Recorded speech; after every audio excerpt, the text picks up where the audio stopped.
दाइ त्यो Okay. Definition of ल अनि त्यो सँगसँगै त्यसको टाइप्सहरू अनि फङ्सन अफ ल इन आवर सोसाइटी भने डिस्कस गर्दै हुन्छ तपाईँले। ओके, सो यहाँ चाहिँ एकदमै ध्यान दिनुपर्ने कुरा हो। कति धेरैले मिस्टेक गर्ने, एन्सर लेख्ने बेला मिस्टेक गर्ने कुरा चाहिँ कहाँ हुन्छ भन्दाखेरि फर्स्ट पार्टलाई एकदमै इलाबोरेट गर्नुहुन्छ, सेकेन्ड पार्टलाई लास्टमा टाइम हुँदैन उहाँहरूसँग, र सेकेन्ड पार्टलाई सर्टमा लेखेर चाहिँ सक्नुहुन्छ। तपाईँले आज के बुझ्नुहोस्, 20 नम्बरको क्वेसन छ भने फर्स्ट पार्टको 5 नम्बर र लास्ट पार्टले 15 नम्बर क्यारी गरेको हुन्छ।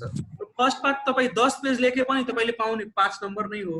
लास्ट पार्ट चाहिँ सेकेन्ड पार्ट क्वेसनको 2 पेज लेखेपछि त्यसकै बेसिसमा नम्बर पाउनुहुन्छ। 10 नम्बरको क्वेसन हो भने फर्स्ट पार्टले 3 नम्बर र लास्ट पार्टले सेकेन्ड पार्टले 7 नम्बर चाहिँ क्यारी गरेको हुन्छ।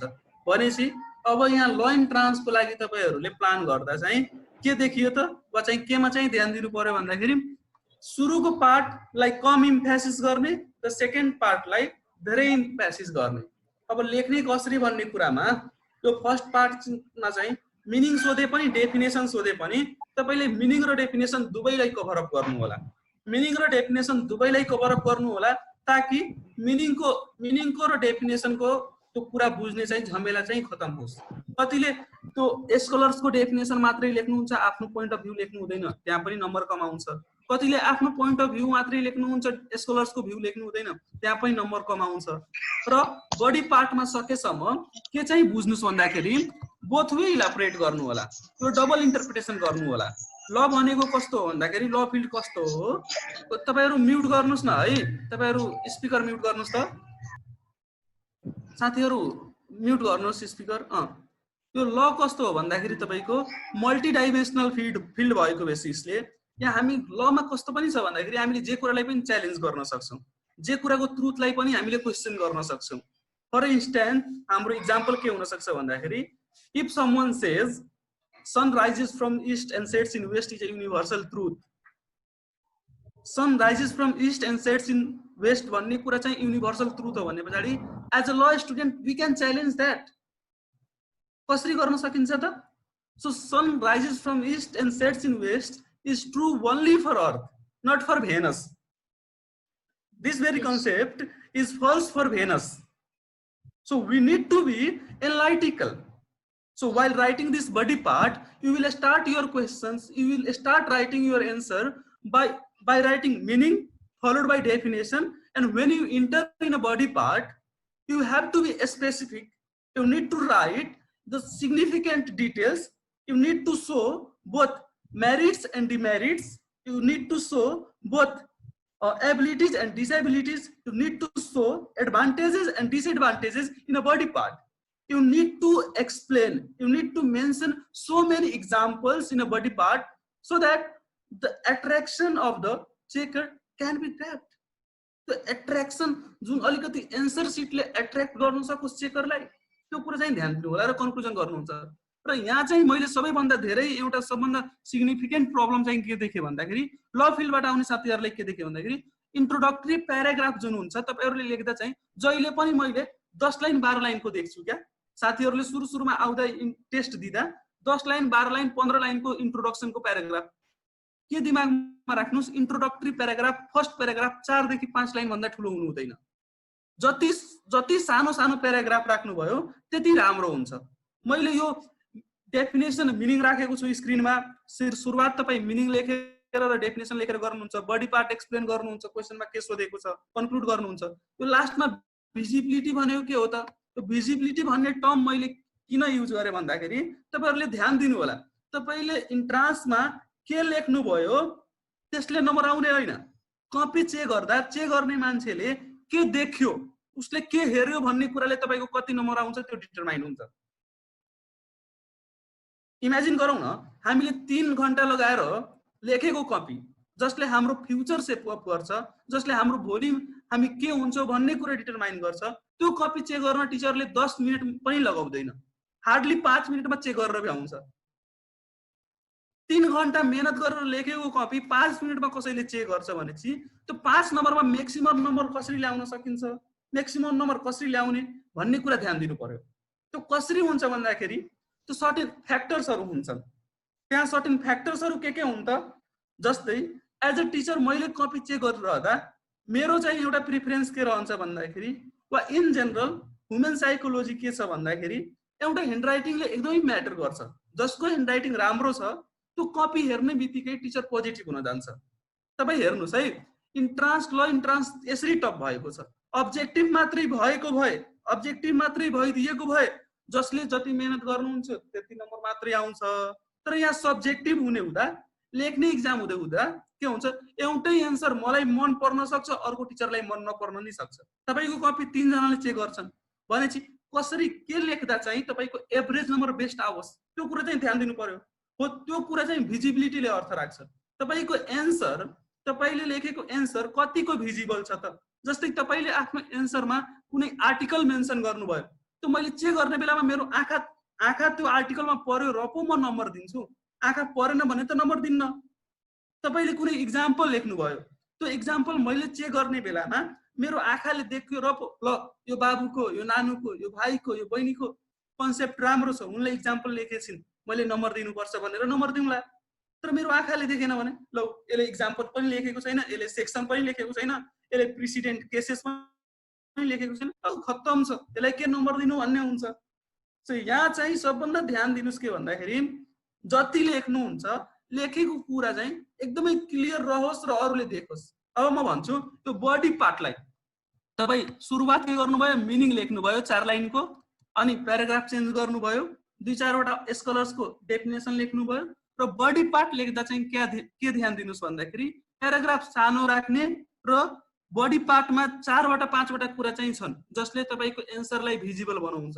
एउटा कुरो तपाईँले इक्जाम्पल इन्कर्पोरेट गर्नुभएको छ कि छैन भनेको, जस्तै ल रेगुलेट्स ह्युमन बिहेभियर, ल रेगुलेट्स ह्युमन बिहेभियर भनेर तपाईँले 10 लाइनको गफ दिनुभयो, तर एउटा 2 लाइनको इक्जाम्पल कसरी दिनुहोस् भन्दाखेरि यस्तो ठाउँ छ जहाँ स्मोकिङ प्रोहिबिट गरिएको छ, वा अहिलेको लले पब्लिक प्लेसमा स्मोकिङ प्रोहिबिट गरेको छ, कसैले स्मोक गर्छ भने उसले फाइन तिर्नुपर्छ। त्यो इक्जाम्पल दिएर एक्सप्लेन गर्नुहुन्छ भने जति बेला मेरो एज अ चेकर मेरो आँखा त्यो इक्जाम्पलमा जान्छ, यसको कन्सेप्ट क्लियर छ, मैले धेरै नम्बर दिएर अगाडि बढ्छु भनेपछि तपाईँले बडी पार्टमा छुटाउन नहुने कुरा एउटा इक्जाम्पल। दोस्रो भनेको कन्स्टिट्युसन र अरू लजहरूको सेक्सन छुटाउनु हुँदैन, सेक्सन र आर्टिकल छुटाउनु हुँदैन। जस्तै तपाईँले भनौँ कि ल प्रमोट्स इक्वालिटी, लको एउटा फङ्सन यो पनि हो कि law delivers justice and it promotes equality हो नि, यो कुरा पोइन्ट एक्सप्लेन गर्दै हुनुहुन्छ भने जेनरली एक्सप्लेन गर्दै गर्दा तल चाहिँ लेखिदिनुहोस्, प्याराग्राफ चेन्ज गरेर के लेखिदिनुहोस् भन्दाखेरि article 20 of constitution deals with right relating to justice, article 18 of the constitution deals with right to equality. In this way law promotes equality and justice to every individual who reside in Nepal, so that कि यसरी concept यसलाई explain गर्न पनि आउँछ, यसले example दिन पनि जानेको छ, यसलाई सेक्सन पनि कन्ठ छ भने चाहिँ नम्बर काट्ने ठाउँ नै रहँदैन। सो पहिलो कुरा तपाईँले इक्जाम्पल छिराउनुहोस्, दोस्रो कुरा लेजिस्लेसनको कन्स्टिट्युसनको सेक्सन छिराउनुहोस्, र तेस्रो कुरा कुनै केस ल याद छ भने त्यो छिराउनुहोस्। केस ल भनेको तपाईको कस्तो भन्दाखेरि कोर्टले डिसाइड गरेको कुनै केस छ, नजिर छ भने त्यो छिराउनुहोस्। त्यो कसरी छिराउन सकिन्छ, जस्तै ल प्रमोट्स इक्वालिटी भन्यौँ, यहाँ चाहिँ केस ल कसरी छिराउने त, यहाँ चाहिँ आरसीसी भने versus Meena Bajracharya, RCC versus Meena बर्जचारेको केसमा इक्वालिटी रिलेटेड केस हो। तपाईँ के मात्रै लेखिदिनुहोस् भन्दाखेरि RCC versus Meena Bajracharya, in this case supreme court decided in the favour of gender equality. वा भनौँ मीरा ढुङ्गाना केस, मीरा ढुङ्गानाको केस पनि छ। सो मीरा ढुङ्गानाको केसले के प्रमोट गरी त, केटीले पनि केटा जस्तै वा छोरीले पनि छोरा जस्तै पैतृक सम्पत्तिमा आफ्नो हक क्लेम गर्न सक्छ, दाबी गर्न सक्छ भन्ने कुरा आयो। सो त्यो चाहिँ त्यहाँ मेन्सन गरिदिनुहोस्। Meera Dhungana versus government of Nepal 2056, supreme court decided that even female can claim over the ancestral property. यो यति लेखे पछाडि तपाईको क्लियर, अरु धेरै लेख्नै पर्दैन, गफ लेखेर नम्बर आउँदैन, पोइन्टका कुराहरु चाहिँ लेख्नुपर्छ एकदमै। सो यो कुराहरु चाहिँ मैले के भने, पहिलो इक्जाम्पल, त्यसपछि कन्स्टिट्युसनको आर्टिकल सम्झिनुहुन्छ भने त्यो, त्यसपछि नजिरका केही कुरा सम्झिनुहुन्छ भने त्यो, र सकेसम्म यी यस्ता कुराहरू लेख्दा चाहिँ प्याराग्राफ चेन्ज गरेर लेखेको कुरा अन्डरलाइन गर्नु होला, ताकि ठ्याक्कै अन्तै ध्यान नगएर यो यसमै ध्यान जाओस्। एउटा एन्सरको घी भनौँ न, घी भने पछाडि बुझ्नुहुन्छ नि, त्यो मेजर सेन्टर अफ एट्र्याक्सन भनेकै यी कुराहरू नै हुन्। जति धेरै चिज तपाईँले एन्सरमा लेख्नुहुन्छ नि त्यति धेरै टिचर चिप्लिएर धेरै नम्बर दिने सम्भावना हुन्छ। ठ्याक्कै टिचरको यो कपी फ्लिपिङ स्पिड एकदमै धेरै हुन्छ। अब हेर्नुहोस् न, तपाईँको यो सब्जेक्टिभमा त नम्बर कसरी आउने भन्ने कुरा त टिचरको मुडले पनि डिटरमाइन गर्छ। सपोज म टिचर हो भने आज मेरो बुढीसँग झगडा परेको छ भने त मेरो रिस त कहाँ देखिन्छ, तपाईँहरूको पेपर चेक गर्ने बेलामा त्यहाँ देखिन्छ नि त। म रक्सी खाएर कपी चेक गरेँ भने चाहिँ झ्याउ लाग्दो ह्यान्डराइटिङ छ काटिदिन्छु, नम्बर कम आउँछ। म राम्रो मुडमा चेक गर्छु, धेरै नम्बर आउँछ। कति टिचरको एटिच्युड नै फरक हुन्छ। कतिलाई धेरै पाना भरेको मन धेरै नम्बर दिनु, तर कति टिचरको कस्तो हुन्छ, यसले 10 पानामा कन्टेन्ट कतिको लेखेको छ त्यसको बेसिसमा नम्बर दिन्छ। टिचरले कुनै टिचर कन्टेन्ट हेर्ने हुन्छन्, कुनै टिचर लेन्थ हेर्ने हुन्छन्, कुनै हेर्ने हुन्छन्। यी सबै कुरा ब्यालेन्स गर्नलाई हामीले यसरी एन्सरलाई फर्मेट गर्दा चाहिँ लेन्थ पनि मिलाएर, ह्यान्डराइटिङ पनि राम्रो बनाएर र कन्टेन्ट पनि कसरी सेपअप गर्ने भन्ने कुरा मैले अहिले भने।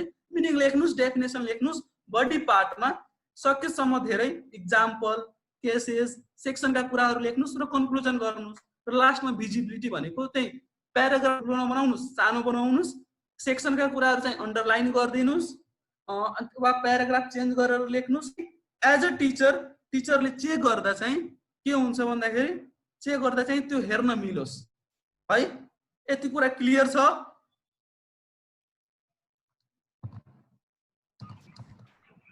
हजुर दाइ क्लियर नै छ जस्तो छ। क्वेसनहरू पनि आइरहेको छ। एउटा अघिको क्वेसन थियो कि बिएलएलबी गर्दै गर्दा हामीले जब गर्न मिल्छ अथवा मिल्दैन।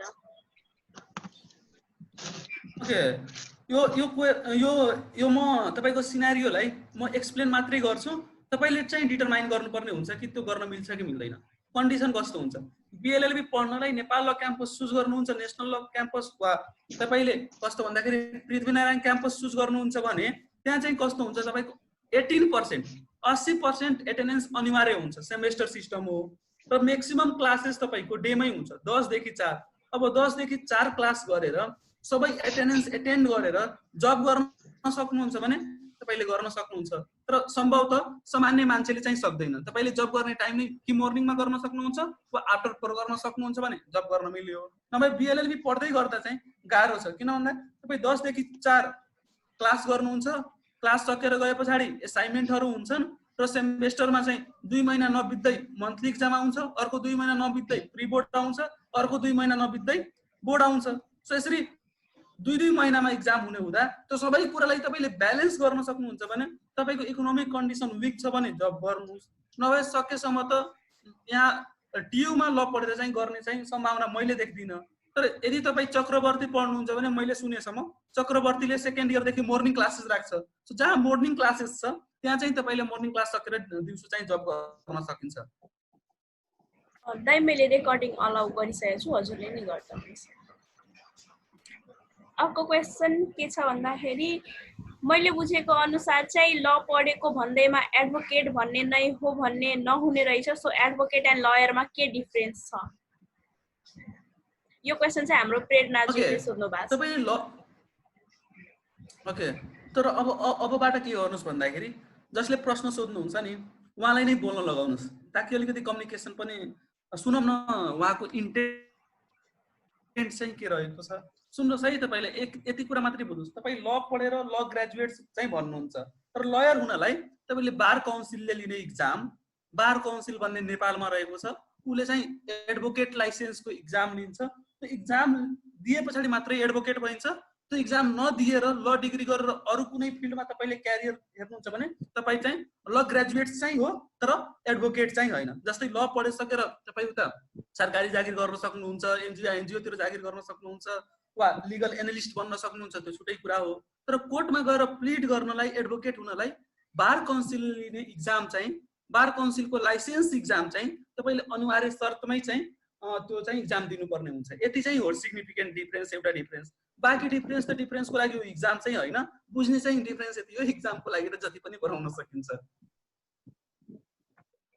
एडभोकेट र लयरमा चाहिँ के डिफरेन्स छ उहाँले सोध्नु भएको? There is no difference in lawyer and with synonyms हो त्यो टर्म्सहरु. लयर भन्नुस् एडभोकेट भन्नुस् टर्म्सहरु सिमिलर हो. यति नै क्वेसन छ. अरु कसैले केही क्वेसन छ भने अनम्युट गरेर बोल्दा हुन्छ. Otherwise will move forward.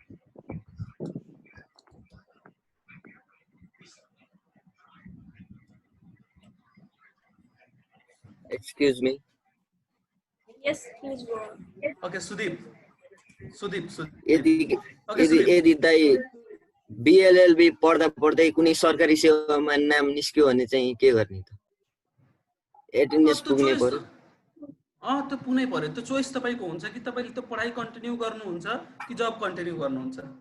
जस्तै तपाईको BLLB गर्दै गर्दा तपाई सरकारी सेवामा नाम निकाल्नु भयो भने तपाईसँग अप्सन त के छ भन्दाखेरि उता 80% नदिई तपाईले एक्जाम दिन मिल्दैन. फेरि यता जब छोडे पछाडी यता जबमा पनि जानै पर्यो. त्यो चाहिँ अलिकति टेक्निकल डिफरेन्सेस चाहिँ रहन्छ. थ्यांक यू दाइ. ओके. यो हाउ टु मेमोराइज भन्ने कुरा चाहिँ म भोलि गरौँला यहाँहरुलाई. यो आज चाहिँ हामीले हाउ टु राइट हजुर कौशल खड्काजी हजुर आई एम कुशल खड्का है. म चाहिँ BBA स्टुडेन्ट हो, ग्रेजुएट.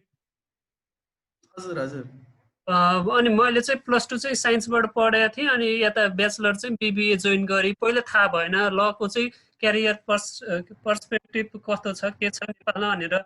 जब मैले चाहिँ 5th सेममा बिजनेस ल भन्ने पढाइ हुन्थ्यो त्यो पढ्दा चाहिँ एकदम इन्ट्रेस्टिङ लाग्यो हैन.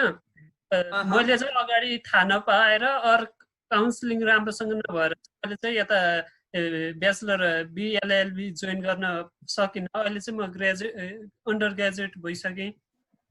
सो द्याट अहिले चाहिँ नेपाल ओपन युनिभर्सिटीले नि लको नि प्रोग्राम राखेको छ LLB हैन. यो डिग्री लिँदा र अनलाइनबाट त्यो डिस्टेन्स एजुकेसन लिँदा र यो लाइक PU TU KU को चाहिँ डिग्री अब फिजिकली प्रेजेन्ट भएर पढ्दा चाहिँ त्यसको के फरक हुन्छ हैन.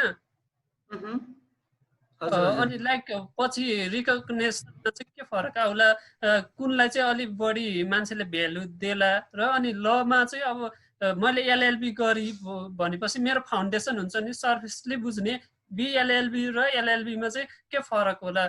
पछि अब सपोज मैले सर्टिफिकेट पाएँ डिग्री नि ग्रेजुएट पनि भइ भने नि मैले अब फिल्डमा गएर प्र्याक्टिकल्ली काम गर्न नसक्दा त मलाई बेसिक कुरा थाहा भएन नि त यो त फ्रुटफुल भएन नि त. तपाईले प्रश्न पनि गर्नुभयो उत्तर पनि आफैले पनि दिनुभयो हैन भयो. म त यद्यपि म त लको स्टुडेन्ट हैन नि त. त्यही भएर रियालिटी चाहिँ के हो भनेर चाहिँ सोधे हो. कौशल खड्का जी तपाई कुन इयर? म BBA ग्रेजुएट हो. ग्रेजुएट पास आउट हुनुहुन्छ. सो भनेपछि हामीले अहिले जति पनि छलफल गर्दैछौँ यो BLLB को बारे हो. यो भनेको +2 पछाडि हुने 5 वर्षको कोर्स हो. तपाईले अब गर्ने अप्सन भनेको अब त BBA ग्रेजुएट भइसक्नु भयो अब 5 वर्ष किन लस गर्नुहुन्छ भन्ने कुरा रहन्छ. किनकि 2 वर्ष पहिले +2 त्यसपछि 3-4 वर्षको ब्याचलर फेरि अर्को ब्याचलर 5 वर्षको गर्दा जिन्दगी अब जीवनभरि त पढ्ने मात्रै हैन होला. गार्जियनको एक्सपेक्टेसनहरु डिफरेन्ट हुन्छ. भनेपछि अब तपाई BBA ग्रेजुएट हुनुहुन्छ तपाईको क्यारियर अप्सन कहाँनिर खुल्छ? LLB खुल्छ है. LLB तपाईको अप्सन खुल्छ.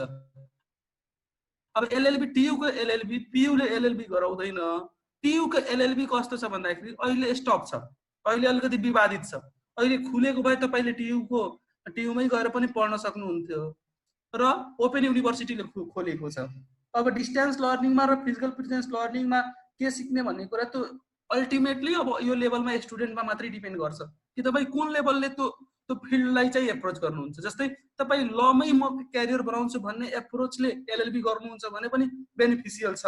किनकि तपाई लमै क्यारियर बनाउनलाई LLB पढ्दै गर्दा के गर्नुहुन्छ? रेगुलर क्लास गर्नुहुन्छ, बुक्सहरु किनेर पढ्नुहुन्छ, एक्जामहरु त्यसरी अटेन्ड गर्नुहुन्छ. तर तपाईको सेकेन्डरी अप्सन हो मात्रै ल भने डिग्रीको लागि धेरैले LLB गर्नुहुन्छ. उहाँहरुले के गर्नुहुन्छ? एडमिसन गराउनुहुन्छ, क्लास गर्नु हुँदैन, एक्जाम मात्रै दिनुहुन्छ. सो उहाँहरुले त जान्नेकै केही हुन्न. तपाईले यदि क्यारियर बनाउनको लागि LLB गर्नुहुन्छ भने त्यसको पनि बाटो राम्रो छ. तपाईले एउटा एलएलबी गर्दै गर्दा कतै इन्टर्न गरेर सकिन्छ, नसकिने होइन। तर फन्डामेन्टल डिफरेन्स चाहिँ के रहन्छन् भन्दाखेरि बिएलएलबी जे कुरा जति डिटेलमा पढेर आउँछ नि, जतिवटा सब्जेक्ट पढेर आउँछ त्यतिवटा सब्जेक्ट चाहिँ तपाईँले पढ्न पाउनुहुन्न।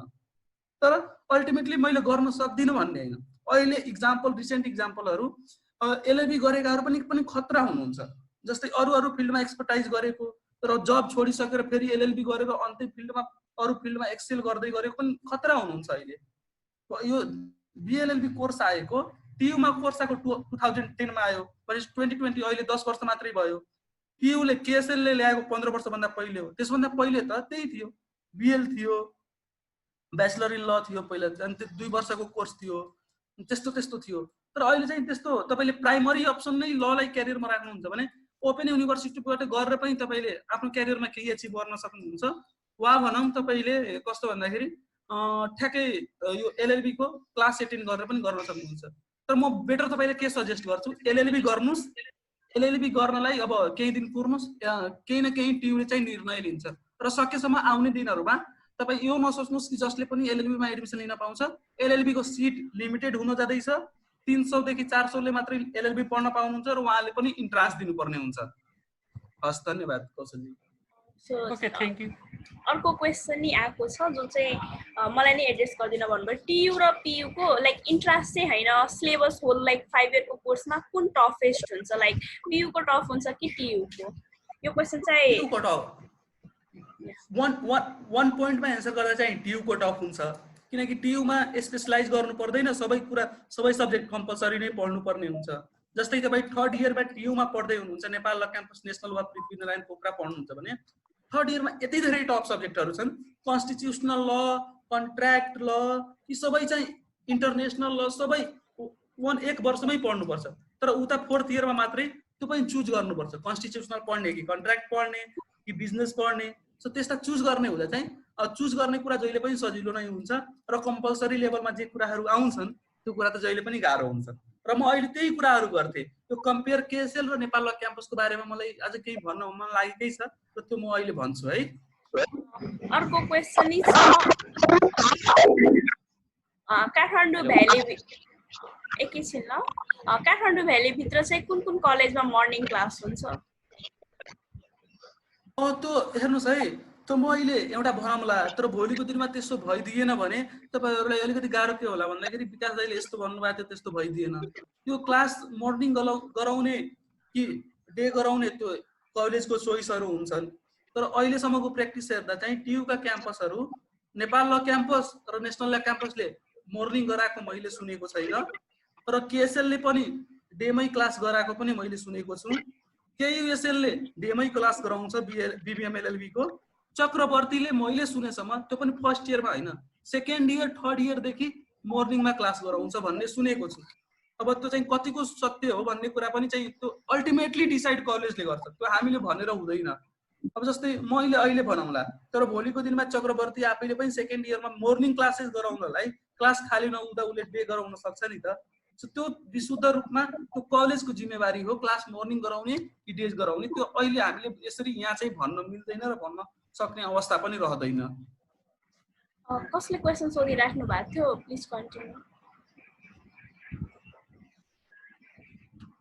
हेलो हजुर, hello, can you listen me? को बोल्दै हुनुहुन्छ? नाम भन्दै प्रश्न राख्नु होला है। Bharat Khatri from Rukum West. Which is the best law college for BA LLB in Nepal, sir? Okay, so you are asking about best law college for BA LLB in Nepal, right?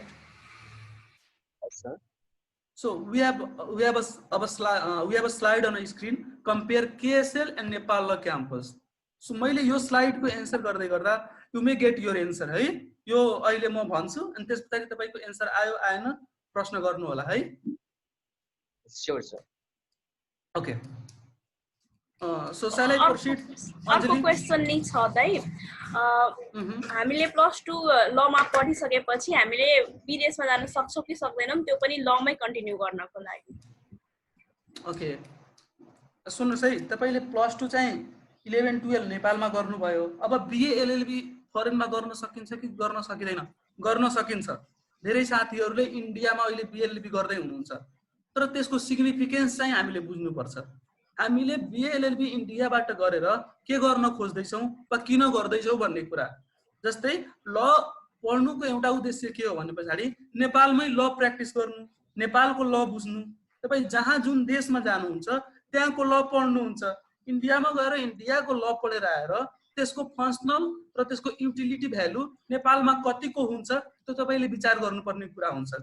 केही कुराहरू similar हुन्छ, जस्तै international लका कुराहरू र constitutional लका प्रिन्सिपलका कुराहरू similar होलान्, तर स्पेसिफिक लजका जति पनि कुराहरू छन्, नेपालको कन्स्टिट्युसन इन्डियाको कन्स्टिट्युसन डिफरेन्स, नेपालको लज इन्डियन लजहरू डिफरेन्स, त्यस बेसिसमा बाहिर गएर बिएलएलबी गर्नु त्यतिको फाइदाजनक हुँदैन, तर गर्न नमिल्ने चाहिँ होइन, गर्न चाहिँ पाइन्छ। सबभन्दा बेस्ट के हुन्छ भन्दा तपाईँ नेपालमा बसेर बिएलएलबी गर्नुहोस् र मास्टर गर्नलाई बाहिर जानुहोस्, अमेरिका जानुहोस्, ब्रिटेन जानुहोस् वा इन्डिया जानुहोस्। त्यो गर्दा के हुन्छ, तपाईँलाई नेसनल लजहरू थाहा छ, नेपालको ल बारेमा तपाईँलाई ज्ञान छ, नेपालको ल बुझ्नुभयो। अब फरेन गएर त्यो कुरालाई कम्पेरेटिभ स्टडी गरेर स्पेसलाइज गरेर आउनुहुन्छ र यहाँ आउँदा तपाईँको क्रेडिबिलिटी पनि बढ्छ, तपाईँको भ्यालु बढ्छ। ओ फलानु चाहिँ फरेनमा अमेरिकाबाट एलएलएम गरेर आएको हो, त्यसरी तपाईँलाई हेर्ने दृष्टिकोण पनि फरक हुन्छ। तर तपाईँ बिएलएलबी उता जानुहुन्छ भने तपाईँको जुन बेसिक फाउन्डेसन हो, तपाईँको लिगल नलेजको जुन बेसिक हामी घर बनाउँदा जगको कुरा गर्छौँ नि हो, त्यो माइन्डसेटको कुराहरू चाहिँ सुरुमा सिक्ने कुराहरू इन्डियन ल सिकेर आउनुहुन्छ भने तपाईँले नेप्लिज लहरू चाहिँ सिक्न पढ्न अलिकति गाह्रो हुन्छ कि या एडप्ट गर्न गाह्रो हुन्छ कि, यद्यपि तपाईँमाथि नै डिपेन्ड गर्छ। तपाईँ बाहिर गएर पढेर आउन सोच राख्नुहुन्छ, पढेर आउनुहोस्, तपाईँले धेरै मेहनत गर्नुहुन्छ भने त्यो कपअप गर्न सकिन्छ, त्यस्तो गाह्रो चाहिँ हुँदैन। अब इन्ट्र्याक्सन सेसन, अब अर्को क्वेसन यस पछाडि लिउँ है। Okay, coming back to the slides, compare KSL and Nepal law campus. Nepal law campus र केएसएल एउटा विवाद एकदमै चल्छ नेपालमा बिएलएलबी को लागि, नेपाल ल क्याम्पस बेस्ट कि केएसएल बेस्ट। म आज न्युट्रल भएर यो कुरा चाहिँ भन्छु है। कतिले भन्नुहुन्छ केएसएल बेस्ट, कतिले भन्नुहुन्छ नेपाल ल क्याम्पस बेस्ट। तर बेस्ट भन्ने कुरा आज जिम्मेवारी जति पनि 50 जना 60 जना तपाईहरु सेसनमा हुनुहुन्छ, बेस्ट भन्ने कुरा चाहिँ डिटरमाइन गर्ने जिम्मेवारी तपाईहरुकै हो। तपाईहरु डिटरमाइन गर्नुस्, तपाईहरु डिसाइड गर्नुस् बेस्ट चाहिँ कुन, केएसएल बेस्ट कि नेपाल ल क्याम्पस बेस्ट। 5 वर्ष बिएलएलबी कोर्स चलाउने पहिलो क्याम्पस नेपालमा केएसएल हो। केएसएल बिएलएलबी लाई 5 इयर्स एलएलबी भनेर आज भन्दा 15 वर्ष पहिलेबाट चलाइआएको छ।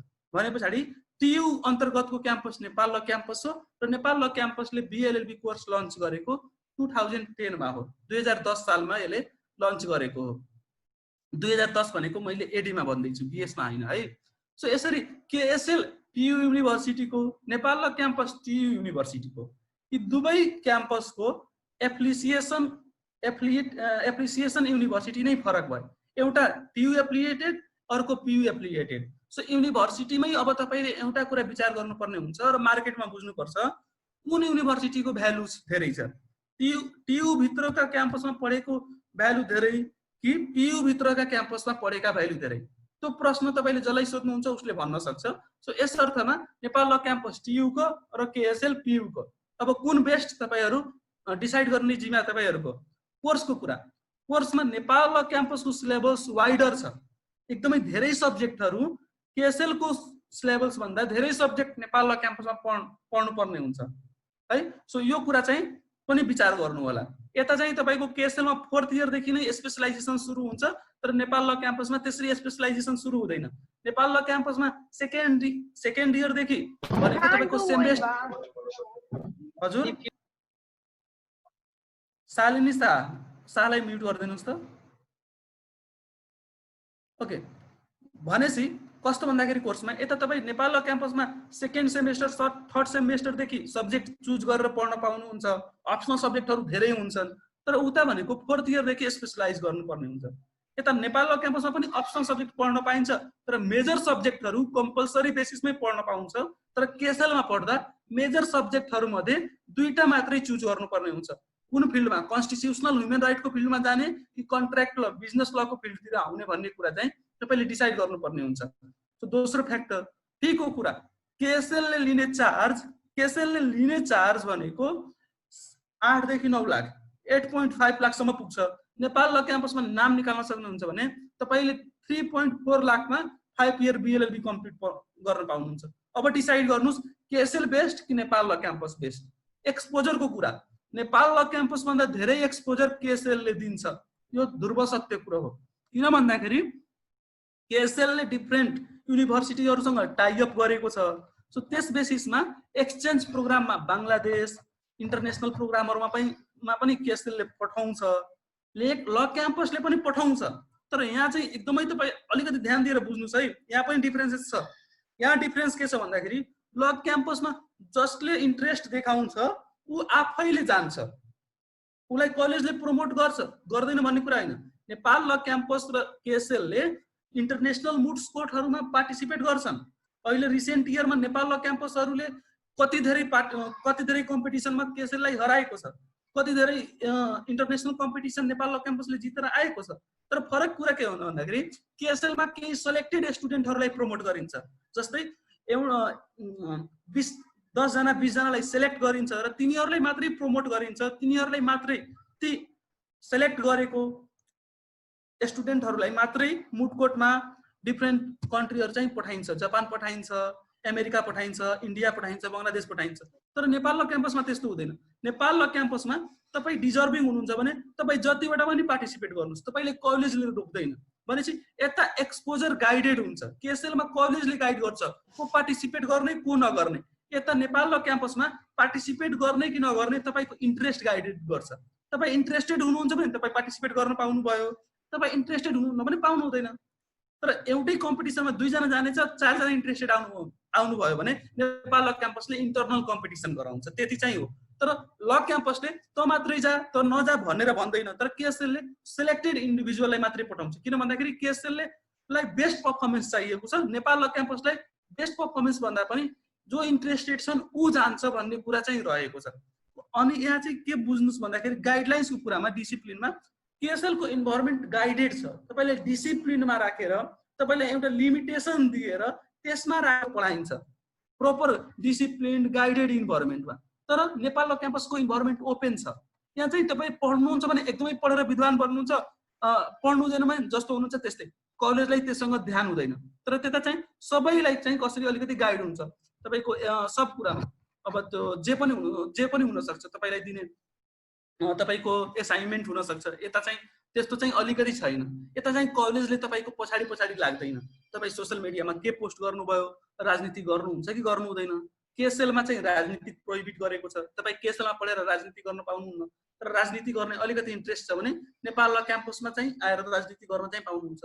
यसको अर्थ यो हैन कि बीएलएलबी गर्ने सबैले राजनीति नै गर्नुपर्छ ल क्याम्पसमा। ल क्याम्पसमा बीएलएलबी प्राइभेटाइज कोर्स हो, प्राइभेट कलेज जस्तै पढाइन्छ, सरकारी कलेज जस्तो ल क्याम्पसमा एलएलबी डिस्टर्ब हुन्छ, बीएलएलबी डिस्टर्ब हुँदैन। यहाँ चाहिँ तपाईको प्राइभेट कोर्स जस्तै नेपाल ल क्याम्पस सरकारी क्याम्पस भए पनि त्यसलाई त्यसरी पढाइन्छ।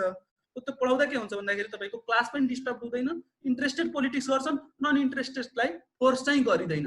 यति भइसके पछाडि दुवै केएसएल पीयूबाट नेपाल ल क्याम्पस टीयूबाट कोर्स यसको अलिकति न्यारो, यसको अलिकति brother, fee 8 lakh 3 lakh, exposure यसको गाइडेड, यसको चाहिँ नन गाइडेड, गाइडलाइन्स यो डिसिप्लिन्ड, यसको अलिकति अनडिसिप्लिन्ड हुँदा कुन चाहिँ बेस्ट भन्ने कुरा तपाई डिसाइड गर्नुस्। र नेपालको ओल्डेस्ट इन्स्टिट्युसन अफ ल नेपाल ल क्याम्पस नै हो। नेपाल ल क्याम्पस टीयू खुल्नु भन्दा पहिले खुलेको क्याम्पस हो। सो अन दिस नोट तपाईले नै डिसाइड गर्नुपर्ने हुन्छ कुन चाहिँ कलेज बेस्ट हो। That's all for this topic. So यो टपिक रिलेटेडै क्वेसनहरु आएको छ। टीयू र पीयूमा जुन लिगल ड्राफ्टिङको प्र्याक्टिसहरु हुन्छ त्यो कुन सेमेस्टरदेखि स्टार्ट हुन्छ? जस्तै 11 12 मा हामीले 12 मा पढ्छौं। सो टीयूमा कुन सेमेस्टरदेखि स्टार्ट हुन्छ अनि पीयूमा चाहिँ कुन सेमेस्टरदेखि स्टार्ट हुन्छ? मलाई फेरिबाट भन्नुस् त। एकैछिन है, को बोल्दै हुनुहुन्छ अनम्युट गर्नुस् न है। टीयू र पीयूमा पनि त लिगल ड्राफ्टिङ त्यसै हामीले +2 मा 12 मा लिगल ड्राफ्टिङ पढ्छौं, त्यसरी नै ब्याचलरमा पनि पढ्नु पर्छ। सो त्यो कुन सेमेस्टरमा हामीले पढ्नु पर्ने हो? Legal drafting right? हजुर। पीयूमा चाहिँ कुन सेमेस्टर र टीयूमा कुन सेमेस्टर? ओके, तपाईको यस्तो हुन्छ, लिगल ड्राफ्टिङको कुरा गर्ने हो भने टियुमा यस्तो हो, म इयरली सिस्टमको लास्ट ब्याच, त्यस पछाडि सेमेस्टर सिस्टम एनाउन्स भएको हो। सो हामी इयरली सिस्टममा पढ्दा चाहिँ हामीले 4th इयरमा चाहिँ लिगल ड्राफ्टिङ गऱ्यौँ र 5th इयरमा प्रोफेसनल इथिक्समा पनि अहिले केही लिगल ड्राफ्टिङका कुराहरू सिक्यौँ र गऱ्यौँ। र लास्टमा लिगल ड्राफ्टिङ सिकाउनुको एउटा मात्रै उद्देश्य के हुन्छ भन्दाखेरि सुरुमा सिकाउँदाखेरि 5 वर्षसम्म कन्टिन्युटी नहुँदा चाहिँ बिर्सिने कुराहरू हुन्छ, तर ठ्याक्कै 4th इयर 5th इयरमा आइसके पछाडि सिक्दा चाहिँ त्यो काम लाग्ने हुँदा चाहिँ 4th इयर र 5th इयरमा नेपाल ल क्याम्पसले राखेको छ। त्यही बेसिसमा हेर्ने हो भने मलाई लाग्छ नेपाल ल क्याम्पसमा legal drafting 7th semester 8th सेममा 9th सेम 10th सेममा पढाउला। त्यसै गरी उता चाहिँ केएसएल अझै पनि त्यो सेमेस्टर सिस्टम होइन, केएसएल एनुअल सिस्टम नै हो। सो त्यता चाहिँ कुन सेमेस्टरमा सुरु हुन्छ लिगल ड्राफ्टिङ त्यो अहिले ठ्याक्कै म भन्न सक्दिनँ यहाँहरूलाई। त्यता पनि सम्भवतः त्यही लाइनमा हुनुपर्छ।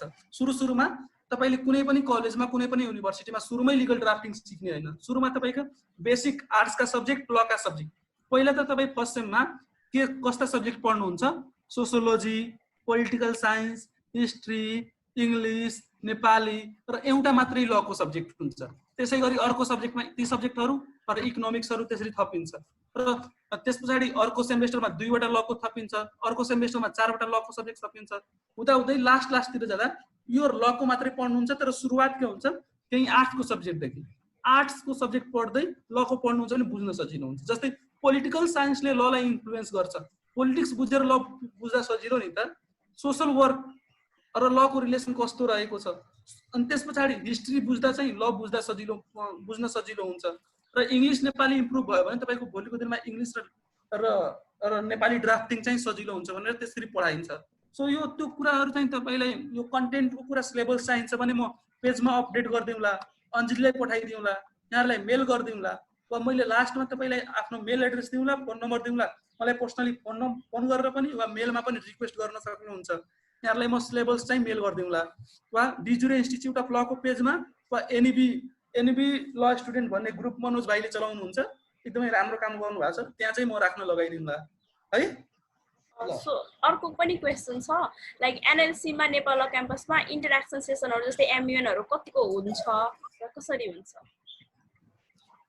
त्यो यस्तो हुन्छ तपाईँको, मैले भने नि तपाईँ इन्ट्रेस्टेड हुनुहुन्छ भने तपाईँले जति पनि एक्सपोजर छ तपाईँलाई पार्टिसिपेसनबाट रोकिँदैन। यो प्रश्न कसले गर्नुभयो?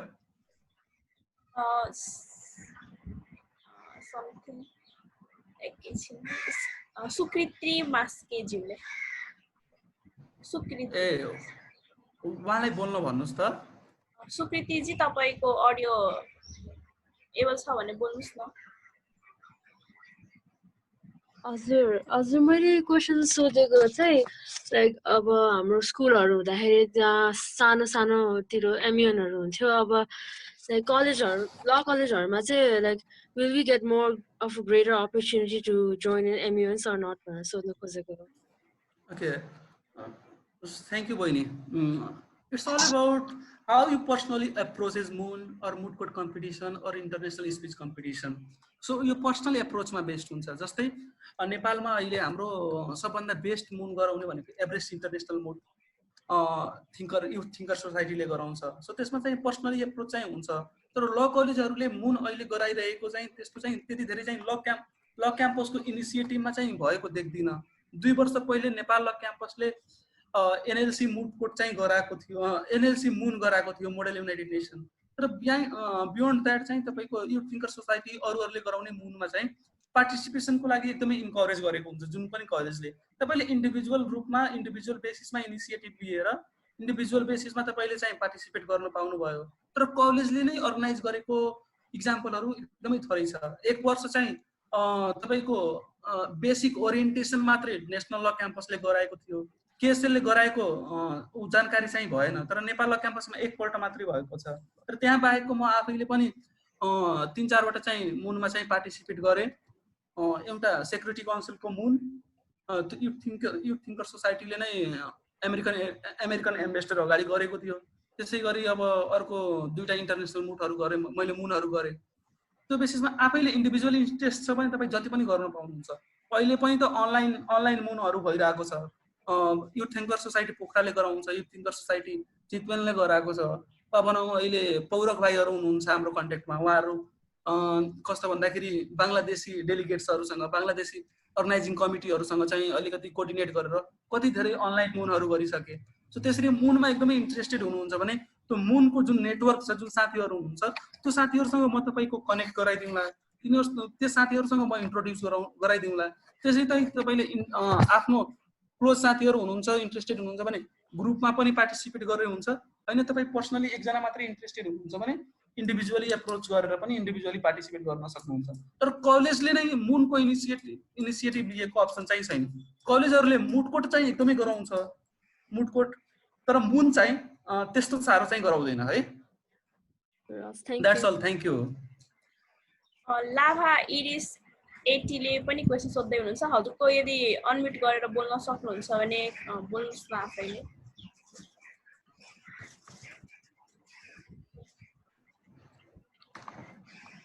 हेलो लाभा इरिस स्पिकर प्रब्लम रे। सो ओके, उहाँले के सोध्नुभयो भन्दाखेरि मैले इन्ट्रान्समा 48 मार्क्स ल्याएँ भने मेरो ल क्याम्पसमा एडमिसन हुन्छ कि नै भनेर बिएलएलबी इन्ट्रान्स एक्जाममा।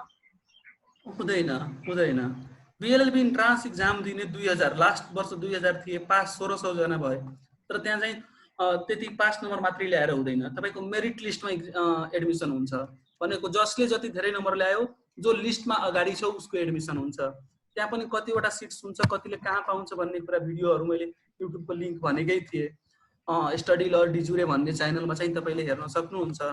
मैले भने नि तपाईँले 40 नम्बर 50 नम्बर 60 नम्बर ल्याएर पुग्दैन, कम्पिटेटिभ नम्बर ल्याउनुपर्छ। मेरिट लिस्ट भनेको नै के हो भन्दाखेरि जस्तै 105 को एडमिसन लिनु छ भने सुरुको 105 चुज गरिन्छ नि त, त्यसमा पनि 84 चुज गरिन्छ सुरुको 1 देखि 84 र्याङ्कको, अनि बाँकी 22 बाट चाहिँ रिजर्भेसन कोटाहरू हुन्छ, त्यसरी चाहिँ चुज गरेको हुन्छ। मैले एउटा त्यसपछि अब इन्ट्रेक्सन मात्रै गरौँला। मैले यहाँहरूलाई चाहिँ सरसर्ती भन्नुपर्दा चाहिँ है, आज हामीले छलफल गरेका कुराहरू हाम्रो एक्सपेक्टेड क्वेसन्सहरू यति धेरै थिए, इन्ट्रेस्टिङ फ्याक्ट्सदेखि लिएर। हजुर विकास दाइ नमस्ते। हजुर नमस्ते। को हजुर म आबिद हुसैन। एकछिनमा हामी तपाईँ एकछिनमा बोल्नुहोस् है, म एकछिन एउटा कुरा कन्क्लुड गर्न जाँदैछु है। ल सो सुरुमा हाम्रो सेसन सुरु कसरी भयो भन्दाखेरि यी प्रश्नहरू जति पनि स्क्रिनमा हेर्नुहुन्छ, interesting facts about law colleges, basic इन्फर्मेसनका कुराहरू, इन्ट्रान्स एक्जामका कन्टेन्ट, इन्ट्रान्स एक्जामका question, how to write answer, how to memorise answer, compare KSL and Nepal campus, wrong प्र्याक्टिसेसहरू के हुन्, बुक कसरी चुज गर्ने, how to bring best in yourself, what are the things you need to avoid, or how you can be cheated by your law institutes, how to prepare for an objective questions, how to write creative questions, so discuss model questions। यी सबै कुराहरू चाहिँ discuss गर्ने भनेर भनियो। So हामीले 3 बजे session सुरु गर्यौँ, 4:30 चाहिँ भयो, 30 मिनट मात्रै बाँकी रहेको छ। सो अहिलेसम्म यी सबै कुराहरू डिस्कस गरेर आइसक्दा चाहिँ हामीले कम्पेयर केएसएलसम्म चाहिँ गऱ्यौँ। हाम्रो डिस्कस हुन बाँकी टपिक्सहरू के भयो, रङ प्र्याक्टिसेसहरू के हुन् भनेपछि ल क्याम्पसमा के कस्ता चाहिँ, ल क्याम्पसमा गलत कुरा के कसरी सिकाइन्छ, कहाँनिर चाहिँ तपाईँले झुक्याउन सकिन्छ, वा तपाईँले बुक किन्दा चाहिँ के कुरा चाहिँ ध्यान दिनुपर्छ भन्ने कुरा चाहिँ अहिले बाँकी नै रहेको छ, र how to bring best in you भन्ने कुरा पनि बाँकी रहेको छ। त्यसै गरी केही कुराहरू हुन्छन् जुन तपाईँले एभोइड गर्नुपर्ने हुन्छ सुरु from the very first day. when you start the preparation, you have to avoid, you need to left out certain things, you need to unlearn certain things। ती कुराहरू चाहिँ गर्न बाँकी नै छ। त्यसै गरी how you can be cheated by institutes, there are several institutes, there are several law institutes. पहिला चाहिँ आजभन्दा 5 वर्ष पहिले हामीहरू ल पढ्दा चाहिँ, हामी ल तयारी गर्दा चाहिँ ल क्याम्पसमा मात्रै तयारी गर्थ्यौँ, त्यतिखेर ल इन्स्टिच्युटहरू थिएनन्। सो ल इन्स्टिच्युट नहुँदा चाहिँ हामी चिट हुने अवस्था चाहिँ थिएन। तर अहिले हरेक वर्ष 10 देखि 12 वटा इन्स्टिच्युट खोल्दैछन्। बिएलएलबी फर्स्ट सेम पढ्ने साथीहरूले पनि इन्स्टिच्युट खोल्दैछन्, टिचरहरूले पनि इन्स्टिच्युट खोल्ने चरण छ। सो त्यसमा इन्स्टिच्युटहरूले कसरी तपाईँहरूलाई चिट गर्न सक्छ भन्ने कुराहरू चाहिँ रहन्छ, त्यो कुरा गर्न नै बाँकी छ। How to prepare for objective questions चाहिँ कसरी प्रिपेयर गर्ने, क्रिएटिभ राइटिङ चाहिँ कसरी प्रिपेयर गर्ने, किनकि तपाईँ यहाँ चाहिँ ध्यान दिनुहोस् है, तपाईँको क्वेसन मोडल तपाईँहरूले बुझ्नु भएको छ भने मैले युट्युबमा भनेको भिडियोमा पनि भनेको छु। कस्तो हुन्छ भन्दाखेरि 20 नम्बरको लङ क्वेसन एउटा हुन्छ, 3 वटा सर्ट क्वेसन हुन्छ 10-10 नम्बरको, लङ क्वेसन 20 नम्बरको 2 वटा हुन्छ, एउटा गर्नुपर्ने हुन्छ, लङ सर्ट क्वेसन 10 नम्बरको 4 वटा हुन्छ, 3 वटा गर्नुहुन्छ, भनेपछि माथिको 20 तलको 30 50 भयो र एउटा 20 नम्बरको क्रिएटिभ राइटिङ हुन्छ र 30 नम्बरको अब्जेक्टिभ हुन्छ। हेर्नुहोस् है तपाईले ट्युले टोकेको सिलेबसबाट कति कुरा सोध्छ यो माथिको लङ क्वेशन्स र तलको 3वटा सर्ट क्वेशन भनेको 50 नम्बरको मात्रै सिलेबसबाट सोध्छ 20 नम्बरको तपाईको creative writing out of syllabus सोध्छ र अब्जेक्टिभ क्वेशन सिलेबस भित्र मात्रै हुन्छ। यहाँ तपाईको के हुन्छ सबैले त्यो सिलेबस जे जति दिएको छ बुक पढ्नुहुन्छ सम्भवतः सबैले पढ्ने कुराहरू उस्तै हुन्छ। सो त्यो उस्तै हुने हुँदा के हुन्छ सबैले उही पढ्नुहुन्छ उही लेख्नुहुन्छ उही घोक्नुहुन्छ। सो यो सुरुको 20 नम्बरको लङ क्वेशन र सर्ट 3वटा सर्ट क्वेशन सबैले लेख्नुहुन्छ। यहाँ चाहिँ तपाईको एभरेज नम्बर सबैको एभरेज नम्बर उही हो तर नेपाल ल क्याम्पसमा वा टियुको अन्य क्याम्पसमा एडमिसन हुने नम्बर चाहिँ त्यतिको संख्या त्यति नम्बर निकाल्नलाई चाहिँ डिटरमाइनिङ फ्याक्टर अब्जेक्टिभ क्वेशन र तपाईको क्रिएटिभ राइटिङ रहन्छ। अब्जेक्टिभ क्वेशन 30 वटा हुन्छ 30 वटा 30 वटामा 30 वटा मिलाउनु भयो भने तपाईको नाम निकाल्ने सम्भावना धेरै बढ्यो। त्यसैगरी creative writing out of syllabus छ पढेको कसैले पढेको नपढेको टपिक सोधेको छ तपाईको पर्सनल तपाईको इंग्लिश टेस्ट गर्नको लागि क्रिएटिभ राइटिङ सोधेको हुन्छ तपाईको इंग्लिश कस्तो छ भोक्याब्स कस्तो छ तपाईको इंग्लिशको ल्याङ्ग्वेज स्ट्यान्डर्ड कस्तो छ तपाई कतिको एनालाइटिकल हुनुहुन्छ तपाईले एन्सर लेख्दा कतिको सिस्टमेटाइज गरेर कुराहरुलाई प्रेजेन्ट गर्नुहुन्छ कतिको एनालाइटिकल भएर कुराहरु लेख्नुहुन्छ। सो त्यस बेसिसमा इन्ट्रान्समा नाम निकाल्नको लागि त्यो अब्जेक्टिभ र क्रिएटिभ राइटिङ भन्ने कुराले एकदमै अर्थ राख्छ। सो यो दुवै कुरा चाहिँ हामीले विशेष जोड भोलि चाहिँ हामीले मोडेल डिस्कस गर्दै गर्दा त्यो model questions of BLLB entrance discuss गर्दै गर्दा गर्नेछौँ। त मैले अहिले स्क्रिनमै राखेको छु खोलेर साइट्सहरु झट्ट एकचोटी देखाउँला तर डिटेल डिस्कसन चाहिँ भोलि गरौँला र त्यसपछि तपाईहरुको क्वेशन चाहिँ म डिस्कस चाहिँ गर्छु र केही एक्सेप्सन्सहरु केही कमिटमेन्ट्सका कुराहरु छन् जुन चाहिँ हामी डिस्कस गर्न सक्छौं। एन्ड एट द एन्ड भोलि जब सेसन खत्म हुन्छ त्यतिबेला पनि केही क्वेशन्सहरु तपाईहरुको एड्रेस गर्छौं र लास्टमा 3S एउटा प्रिन्सिपल छ त्यो प्रिन्सिपलको कुरा भोलि नै गर्छौं। सो यति कुरा भनेर चाहिँ भोलि सेसन इन्ड हुन्छ। सो त्यो बेसिसमा जति पनि मैले अब आज कुराहरु एड्रेस गरे त्यहाँ बाहेकका कुराहरु छन् ती सबै इन्टर रिलेटेड छन्। Model questions past question discuss गर्नुदेखि लिएर अब्जेक्टिभ क्वेशन कसरी पढ्ने सब्जेक्टिभ क्वेशन्स कसरी पढ्ने क्रिएटिभ राइटिङ कसरी लेख्ने भन्ने कुरा चाहिँ सबै इन्टर रिलेटेड हुँदा मैले अहिले तपाईलाई स्क्रिनमा चाहिँ अर्को यो चाहिँ बन्द गरिदिएर अर्को स्लाइड्सहरु झट्ट 1-1 मिनेट देखाउँछु। 1-1 मिनेट तपाईहरुले हेरिसकेपछि जति पनि क्वेशन छन् तपाईहरुको 2-4 वटा 5 वटा क्वेशन एड्रेस गरेर आज 5 बजे हामी सेसन चाहिँ खत्म गर्छौं। सो त्यसपछि अब अर्को स्लाइड्स हेर्नुस् है। मैले तपाईहरुलाई अर्को स्लाइड्स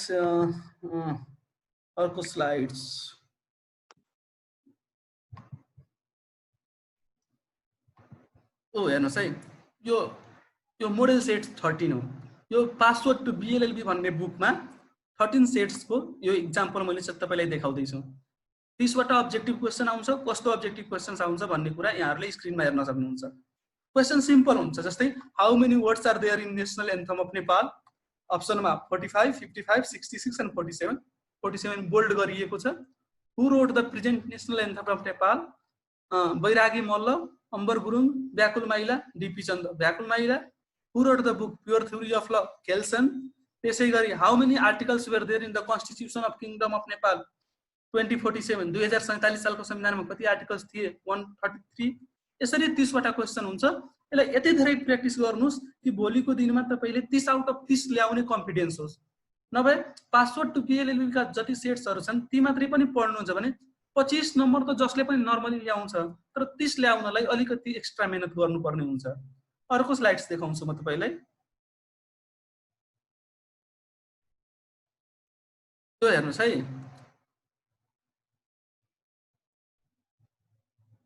यो भनेको हामीले क्लास टेस्ट लिने टेस्टको what is not the element of state what is not a source of law custom is a source of law छैन स्क्रिन शेयर भएको। Okay okay okay 1 minute give me a time.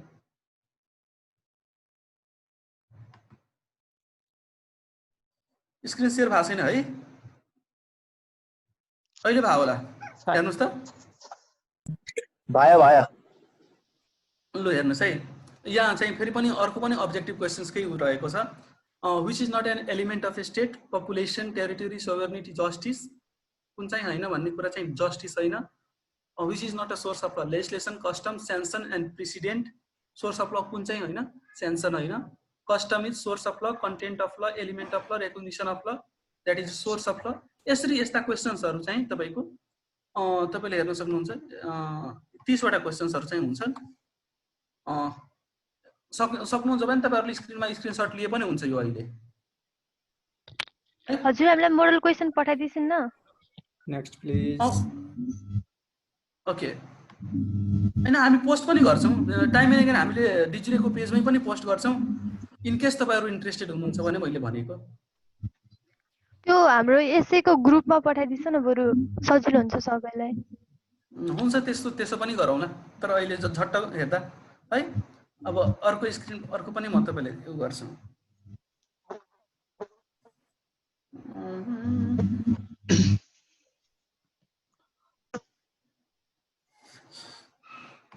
अब जस्तै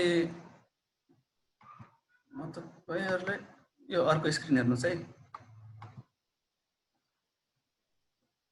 यो book जति पनि बुकका कुराहरु छन्, book मैले वाइजली कसरी किन चुज गर्नुस् भन्ने कुराहरु चाहिँ भोलि गर्ने भनेको छु मैले। भोलि चाहिँ यो सबै गर्ने छौं हामीले। यो बुकका कुराहरु जति पनि गर्छौं, सब्जेक्टिभ अब्जेक्टिभ बुकका कुराहरु भए, कन्सेप्ट अफ ल, बिगिनिङ अफ बीएलएलबी इन्ट्रान्स, जुरिस्प्रुडेन्सका कुराहरु जति पनि पढ्नुहुन्छ ती कुराहरु रहन्छ। त्यसै गरी तपाईको यो अब्जेक्टिभ बुकको लागि पासवर्ड टु बीएलएलबी एकदमै इम्पोर्टेन्ट छ। इम्पोर्टेन्ट के अर्थमा छ भन्दाखेरि पासवर्ड टु बीएलएलबी बाट लास्ट इयर 26, त्यहाँभन्दा पहिले 27, त्यहाँभन्दा पहिले 28 प्रश्न त्यहीबाट सोधेको थियो। सो ती कुराहरु हुन्छन्, ती सबै शेयर। त्यसपछि हाउ टु प्रिपेयर भन्ने कुराहरु त हामी गर्दै छौं है। लास्ट एन्ड लिस्ट तपाईहरुले म एकदमै एउटा इम्पोर्टेन्ट कुरा देखाउन खोजे।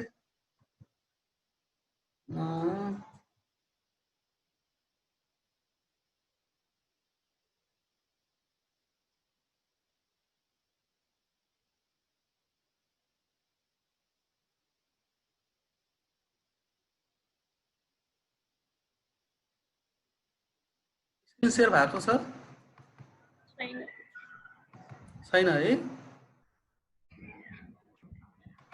ओके यो हेर्नुस् है, यो सबभन्दा इन्ट्रेस्टिङ छ।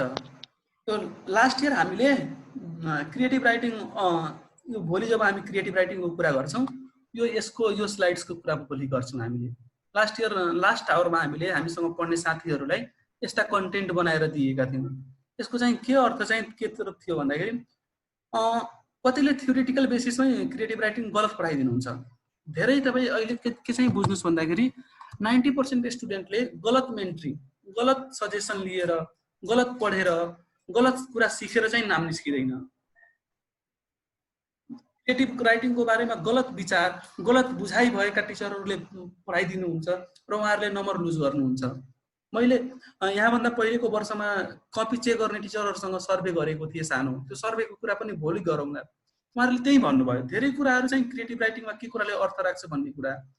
सो त्यस्तो बेलामा उहाँहरुको लागि हामीले यो 50 वटा टर्म्स चाहिँ दिएको थियौं, जसको चाहिँ यो यस्ता शब्दहरु हुन्, यस्ता टर्म्सहरु हुन् जुन चाहिँ इन जनरल जस्तो पनि प्रश्नको एन्सर गर्दा चाहिँ यो युज गर्न सकिन्छ। जस्तै ड्यू प्रोसेस अफ ल हामीले बुझ्नलाई कति समय युज गर्दैनौं भन्दाखेरि माथि नै हेर्नुस् न, यहाँ लेखिदिएको छ, please read this terms and try to understand its meaning, this may help you while writing creative answer, use of these terms make your answer look standard and may attract the checker भन्ने कुरा छ। र यसलाई नेपालीमा के भनिन्छ, इंग्लिशमा के भनिन्छ भन्ने कुरा चाहिँ रहन्छ। सो यसरी 50 वटा शब्दहरु चाहिँ यी चाहिँ हुन्। यहाँ बाहेकको यी सबै कुरा रह्यो। भोलि मेजर हामीले सब्जेक्टिभ अब्जेक्टिभ क्वेशन राखेर कसरी गर्ने, कसरी लेख्ने र त्यहाँ चाहिँ यो शब्दहरु कसरी इन्कर्पोरेट गर्ने बेलामा चाहिँ भोलि यसलाई डिटेल गरौँला। अब भोलि चाहिँ एकदमै त्यो भोलिको सेसन चाहिँ मिस नगर्नु होला र भोलि हामी शार्प 3 मै सुरु गर्छौं। आज चाहिँ फेरि पनि अब तपाईहरुकै क्वेशन एड्रेस गर्छु है। Excuse me, Dai. That's all. म तपाईहरुलाई को बोल्दै हुनुहुन्छ हुन्छ सोध्दा। अब क्वेशन मात्रै गर्नुस् ल। दाइ हैन यो सबै कुराहरु सबै कन्टेन्टहरु भन्नु भयो नि हजुरले हैन, त्यो एकदम फ्रुटफुल लाग्यो। अनि हजुरले एज अ ल स्टुडेन्ट हजुरको आफ्नो एक्सपिरियन्स शेयर गर्नुभयो भने झन् हामीलाई इन्स्पिरेसन हुन्छ कि भनेर के can you? Okay, so you are asking about like experience. What is my experience of studying law? What was the reason I joined law, and how do I feel in all these 5 years? त्यो कुरा चाहिँ म share गरौँला, interesting छ। 5 वर्षमा कसरी ल गरियो र कसरी म आफू चाहिँ लतिर कसरी आएँ। मेरो आफ्नो ब्याकग्राउन्ड चाहिँ म +2 मा साइन्स पढेँ, बायोलोजी पढेँ, तर कसो भइदियो भन्दाखेरि साइन्स पढिसकेर बायोलोजी पढेर पनि 12 को एक्जाम जुन दिन सक्यो त्यसको भोलिपल्ट नै ल कलेज पुगेर त्यहाँ किताबहरू किनेर तयारी गर्न थालेँ। त्यहाँदेखि यो 4-5 वर्षको अनुभव चाहिँ कस्तो रह्यो भन्दाखेरि एकदमै इन्ट्रेस्टिङ फिल्ड छ। यस्तो कस्तो छ भन्दाखेरि आफूलाई मजाले एक्सप्लोर गर्न सकिन्छ। कसरी एक्सप्लोर गर्न सकिन्छ भन्दाखेरि इच एन्ड एभ्री टाइम तपाईँ आफूलाई अरूभन्दा डिफ्रेन्ट हेर्नुहुन्छ। जब बाटोमा बलात्कारीलाई फाँसी दे भन्ने नारा लाग्छ नि, तपाईँ मोबाइल लिएर के सोच्नुहुन्छ, यो चाहिँ नारा फाँसी दे भन्ने कुरा कतिको जायज छ, संविधान सम्मत छ कि छैन। अरूले भावनाका कुरा गर्छन्, तपाईँ तर्कका कुरा गर्नुहुन्छ। त्यस्ता धेरै कुरा छन्। यसका एक्सपोजर, यसका स्कोपहरूले पनि मलाई एट्र्याक्ट गर्यो नै। प्लस मैले सर्टेन कुराहरू कस्तो हुन्छ भन्दाखेरि तपाईँको एउटा औरा जुन हुन्छ, एउटा डिफ्रेन्ट औरा बोक्नुहुन्छ क्या। जहाँ पनि म ल स्टुडेन्ट भने पछाडि तपाईँलाई अरूले हेर्ने चाहिँ दृष्टिकोण नै फरक हुन्छ जस्तो लाग्छ। र लर्निङ कुराहरू कस्तो हुन्छ भन्दाखेरि हामीले डेली लेभलमा, डेली बेसिसमै सोसाइटी बुझ्दै गरेको जस्तो पनि फिल गर्छौँ। जस्तै कुनै न्युज आउँदा फेसबुकमा होपलेस भएर हेर्नु र पढ्नु, र त्यो न्युज पढ्दै गर्दा त्यो न्युजसँग रिलेटेड लजहरूको पनि ज्ञान आफूसँग छ भने पछाडि त्यो लेभलको एउटा कन्फिडेन्स, त्यो आफूलाई इमेजिन गर्नुहोस् न, आफ्नो त्यो कस्तो भन्दाखेरि कन्सियस लेभल वा भनौँ आफ्नो त्यो चेतना अवेरनेसको लेभलहरू, र आफूले त्यो इलाबोरेट गर्ने कुराहरू आफूले बोल्दै गर्दा साथी। सबभन्दा ठुलो कुरा त अहिलेबाट तपाईँ ल जोइन गर्नुहुन्छ, भोलिपल्टदेखि सब साथीहरूले वकिल साहब भन्न थाल्छन्। त्यो एकदम रमाइलो पार्ट चाहिँ हो है। त्यहाँ एक्सपिरियन्समा मैले धेरै इन्सपायरिङ भन्दा पनि तपाईँ के चाहिँ मोटिभेसनमा भन्दा पनि 3S का कुराहरू म भोलि गर्छु कि कसरी आफूलाई चाहिँ त्यो कुराहरू चाहिँ इन्कर्पोरेट गरेर त्यो ल चाहिँ। तर फर्स्ट डेदेखि तपाईँको एप्रोच कस्तो, भरत खत्री भाइ तपाईँ म्युट गर्नुहोस्। फर्स्ट डेदेखि एप्रोच के राख्नुहोस् भन्दाखेरि म सक्छु है, म नाम निकाल्न सक्छु। जस्तो सुकै तपाईँ +2 मा के हुनुहुन्थ्यो त्यो बिर्सिदिनुहोस् क्या। 60% थियो, 80% थियो, 90% थियो, 3 ग्रेड ल्याउनु भयो, 2 ग्रेड ल्याउनु भयो, बिर्सिदिनुहोस्। अहिले के राख्नुहोस् भन्दाखेरि अरूले सक्छन्, एकजना म पनि सक्छु है। अरू मध्ये 105 मा म टप गर्न नसके नि 105 मा म एकजना पर्छु है भन्ने कुरा चाहिँ तपाईँ भन्न सक्नुहुन्छ।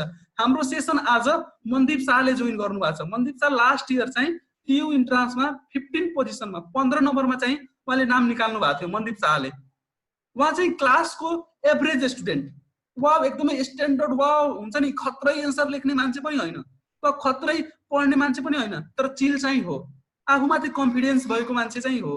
मैले सक्छु भन्ने कन्फिडेन्स चाहिँ थियो क्या उहाँमा। तयारी गर्दा चाहिँ हो यो कुरा चाहिँ भनेको कुरा चाहिँ पढ्थे क्या। तर उहाँसँगैको उहाँकै ब्याचको जो टप गरे तिनका नाम निस्केन, तर उनको निस्क्यो। अलिकति चिल पनि हुनुपर्छ।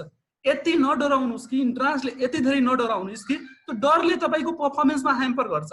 तपाईँ डराएर इक्जाम हलमा बस्नुहुन्छ भने 30वटा अब्जेक्टिभ क्वेसन हो, 5वटा 7वटा बिगाड्नुहुन्छ डरले, यो हो कि त्यो हो, यो हो कि त्यो हो। चिल भएर बस्नुहोस्, 25वटा मिलाउनुहुन्छ, बाँकी त्यो चिलले गर्दा आएको कन्फिडेन्सले गर्दा पनि अर्को 5वटा पनि मिलाउनुहुन्छ। सो यस अर्थमा मैले 5 वर्ष पहिले इन्ट्रान्स दिएँ। मेरो अनुभव भन्दा पनि मनदीप शाह भाइले सेसन जोइन गरेको छ, उसको चाहिँ कुरा सुन्नुहोस् 1 मिनट। मनदीप केही बोल न 1 minute. Mandeep, are you listening me? Mandeep hello. भर्खरै मैले देखिरहेको थिएँ। मनदीप शाहजी यही हुनुहुन्छ। उसले लिभ गरे जस्तो लाग्यो। अरू अब मात्रै क्वेसन्सहरू डिस्कस गरौँ। इन्सपिरेसन्सका कुराहरू, मोटिभेसनमा म मोटिभेसनमा किन विश्वास, तपाईँहरू मोटिभेसनमा विश्वासै नगर्नुहोस्। मोटिभेसनमा किन विश्वास नगर्नुहोस् भन्दाखेरि मेरो सेसन सुन्दै गर्दा मैले मोटिभेटिङ कुरा भन्दै गर्दा एकछिनलाई पढ्छु है, खत्रै भित्रबाट आउँछ। तर एकछिनमै अब यो सेसन खत्म हुन्छ, एकछिन फेसबुक चलाउँ भन्ने हुन्छ, त्यस पछाडि मोटिभेसन खत्म, पढ्ने कुराहरू सब खत्म। सन्दीप महेश्वरीको भिडियो हेर्दा पनि सबलाई त्यही फिल हुन्छ, सौनक भट्टको भिडियो सुन्दा पनि सबलाई त्यही फिल हुन्छ, आज खतरा पढिदिन्छु, अबबाट खतरा पढिदिन्छु, पढ्ने के होइन। सो यस अर्थमा मोटिभेसनमा विश्वास गर्ने होइन, केमा विश्वास गर्ने भन्ने कुरा भोलि भन्छु। हेलो, थ्याङ्क यू भाइ, थ्याङ्क यू सो मच। वर्षाजीले नि हात उठाउनु Hello. भएको छ। हेलो यस सुनिरहेको छ। आबिद हुसेन बोल्नुहोस्। विकास चाहिँ जस्तो बिएलएलबी इन्ट्रान्समा प्राइभेट स्कुल भन्दा सरकारी स्कुलको स्टुडेन्टहरूले अलिक प्रायोरिटाइज गरिन्छ भन्ने मैले सुनेको छु, यो बारे क्लियर गरिदिनु न। अनि सँगसँगै हाम्रो डिजुरको फ्यामिलीको माजिद दाइ आज हेरिनु भएन, के चाहिँ उहाँ कहाँ हुनुहुन्छ? हाम्रो टिम छ, सबै टिम सबैजना एकै दिन एभाइलेबल हुने अवस्था पनि रहँदैन। मनदीपलाई मैले हेरेँ, अनलाइन आइसक्नु भयो। कुरा चाहिँ के बुझ्नुहोस् भन्दाखेरि तपाईँले यो गभर्मेन्ट स्कुलबाटलाई प्रायोरिटाइज गर्ने होइन, प्राइभेट कलेजको लागि सुन्नुहोस् है, सबैको लागि ओपन अफ हो। तर के हो भन्दाखेरि जुन 22वटा सिट्स हुन्छ कोटाको, त्यो कोटाको सिट चाहिँ के हुन्छ भन्दा तपाईँको कम्युनिटी स्कुलमा सरकारी कलेजमा पढेकोले मात्रै क्लेम गर्न पाउँछ। तर यदि सरकारी कलेजमा पढेको कोही छैन भने, सरकारी कलेजमा पढेको कोही छैन भने त्यो सिट पनि अरू ओपनबाट नै जान्छ। सो त्यस्तो तपाईँ मैले प्राइभेट पढेँ भनेर आतिनु पर्दैन। तपाईँले कोटाले कतिसम्म हेल्प गर्छ, तपाईँको 19 आछ भने 20 ल्याउने सँगै तपाईँले राखिदिन्छ। तर तपाईँलाई कोटाले तपाईँको 0 लेभललाई 20 सँग चाहिँ तुलना गर्दैन। 2 नम्बर ल्याएर 20 निकाल्नेसँग पढ्न पाउँछु भन्ने आशा नगर्नुहोस्। 18 सम्म तपाईँको क्यापेसिटी छ भने कोटाले चाहिँ अलिकति हेल्प गर्छ, कोटाले धेरै हेल्प गर्छ भन्ने चाहिँ छैन। तर कोटा फेरि सब त्यहाँ पनि डिभिजनहरू छन्, महिलाको लागि, जनजातिको लागि, मधेसीको लागि, अनि त्यसपछि आर्थिक रूपले विपन्न खसारेको लागि, बाहुन क्षेत्रीको लागि पनि छ, त्यसै गरी डिसेबलको लागि छ, दलितको लागि छ, त्यस्ता कुराहरू चाहिँ छन्। द्याट्स अल भाइ। थ्याङ्क यू दाइ। बाहुन क्षेत्रीको लागि पनि छ र भने? छ, बाहुन क्षेत्रीको लागि पनि छ कोटा। तर कोटा क्लेम गर्नलाई तपाईँ के राख्नुहोस् भन्दाखेरि दिमागमा 8, 9, 10, 11, 12, 8, 9, 10 सबै कम्युनिटी स्कुलमा सरकारी कलेजमा पढेको हुनुपर्छ र तपाईँको आर्थिक वार्षिक आय स्रोत 40,000 मात्रै। गाउँपालिकाले सिफारिस गर्नु पर्यो, उहाँको वार्षिक आय स्रोत 40,000 हो र तपाईँ पढेको क्याम्पसहरू भनेको तपाईँ पढेको स्कुल 8, 9, 10, 11, 12 सरकारी हो, कम्युनिटी स्कुल हो भने तपाईँले कोटा पाउनुहुन्छ, अन्यत्र पाउनु हुँदैन। अदर्सको कोटा हुन्छ बाहुन क्षेत्रीको लागि। अदर्समा? अदर्समा आर्थिक रूपले विपन्न खसारे भनेर कोटामा के तोकेको छ भन्दाखेरि आर्थिक रूपले विपन्न खसारे भनेपछि तपाईँ गभर्मेन्ट कलेजबाट पढ्नु भएको छ तर तपाईँको एनुअल इन्कम, फ्यामिली इन्कम 40,000 हो भने तपाईँले पाउनुहुन्छ। ढुक्क हुनुहोस्। भरत खत्रीजीले ग्रुप नै आउँछ नि हैन र? Hello, can you listen me, Dai? Bharat Can you tell me all? Can you tell me all? I can hear you. Documents माग्दै हुनुहुन्छ भरत खत्रीज्यूले। कस्तो documents? All documents have you shown? मैले बुझिन भाइ तपाईले भनेको कुरा, अलिकति अडिएबल भएन, तपाईको साउन्ड अडिएबल छैन। भरत खत्रीजी तपाई च्याट बक्समा क्वेशन राख्दिनुस् न। So, hello, can you listen me? Yes, Yeah, sure. Speak. Can you mail me all documents which have to in school? Okay, so उहाँको क्वेशन के छ भन्दाखेरि हामीले अहिले जति पनि डकुमेन्ट्सहरु हजुरले स्क्रिन शेयर गर्नुभयो त्यो सबै उहाँलाई मेल गर्न सक्नुहुन्छ भनेर। उहाँलाई मैले आफ्नो पर्सनल मेल चाहिँ सबलाई एक्सेस दिन्छु। मैले आफ्नो पर्सनल नम्बर पनि यहाँहरुलाई एक्सेस दिन्छु। मसँग भएको रिसोर्सेसहरु तपाईहरुलाई अलवेज ओपन अफ, तपाईहरुले एनी टाइम मसँग। अब त्यहाँ पनि त्यो डिमान्ड गर्दै गर्दा चाहिँ कस्तो हुन्छ भन्दा मैले आफूले फ्री टाइम भएसम्म तपाईहरुलाई शेयर गर्छु। प्रशंसा बहिनीले पनि मैले क्रिमिनल लको नोट्सहरु चाहिँ शेयर गरेको थिएँ। त्यो बेसिसमा मैले आफ्नो कन्भिनियन्सले फ्री भएसम्म यहाँहरुलाई चाहिँ धेरै अर्जेन्ट छ भने मेरो नम्बरमा फोन गरेर कुरा गरे हुन्छ वा मेल गरे हुन्छ। नभए त फेसबुकमा पनि कनेक्ट गर्न सक्नुहुन्छ। तर फेसबुकमा कस्तो छ भन्दाखेरि 5000 फ्रेन्ड्सहरु लिमिट अलिकति बढेको हुँदा सबैजनालाई त्यसरी एड गर्ने अवस्था चाहिँ छैन। तर बीएलएलबी इन ट्रान्सपोर्टेसन भन्ने आइडी छ, त्यहाँ एड गर्न सक्नुहुन्छ। त्यहाँ अर्को 10-12 जना साथीहरुले चलाउनुहुन्छ। एनी टाइम तपाईहरुलाई चाहिएको कुरा चाहिँ पठाउनुहुन्छ। तर अहिले अलिकति टेक्निकल डिफरेन्सेस कस्तो छ भन्दाखेरि हामीसँग भएको जति पनि रिसोर्सेस अफिसमा काठमाडौँ रहेका छन् र हामी सब अहिले काठमाडौँ भन्दा बाहिर छौं। म अहिले कलैया छु, बारा त्यसर्थमा अरू साथीहरू अन्त्य हुनुहुन्छ। अहिले एक्सेस अलिक गाह्रो पर्ला, सब थोक नर्मल भएसँगै जे जति रिसोर्सेस हुन्छ तपाईँहरूसँग सेयर गरिन्छ, त्यसमा ढुक्क हुनुहोस्। अनि another question, explain about extracurriculum activities, express curriculum which are organized by college department in Nepal campus. Nepal क्याम्पसले इसिए का एक्टिभिटिज एक्स्ट्रा करिकुलर एक्टिभिटिजहरुमा तपाईले मुड कोर्ट अर्गनाइज गर्छ, फुटसल, फुटबल, त्यसपछि क्रिकेट अर्गनाइज गर्ने गर्छ। त्यहाँ बाहेकका कल्चरल प्रोग्रामहरु हुन्छन्। त्यसपछि आफैले अर्गनाइज गर्नु भन्दा पनि अरु सेसनहरुमा अन्तै अरु अर्गनाइज्ड टुर्नामेन्टहरुमा चाहिँ पार्टिसिपेसनको बाटो चाहिँ कलेजले खोलिदिन्छ। एउटा टिम चाहिँ कलेजबाट प्रतिनिधित्व गर्छ, कलेजलाई रिप्रेजेन्ट गरेर पार्टिसिपेट चाहिँ गर्छ। अनि त्यसैगरी अरु भेरियस अपर्चुनिटीहरु तपाईले पाउन सक्नुहुन्छ। त्यो सबै कुराहरु चाहिँ जस्तै सपोज मुड कोर्ट आयो भने मुड कोर्टको इन्टरनल कमिटीले अनाउन्स गर्छ, मुन आयो भने मुनलाई पनि त्यसरी नै एप्रोच गरिन्छ।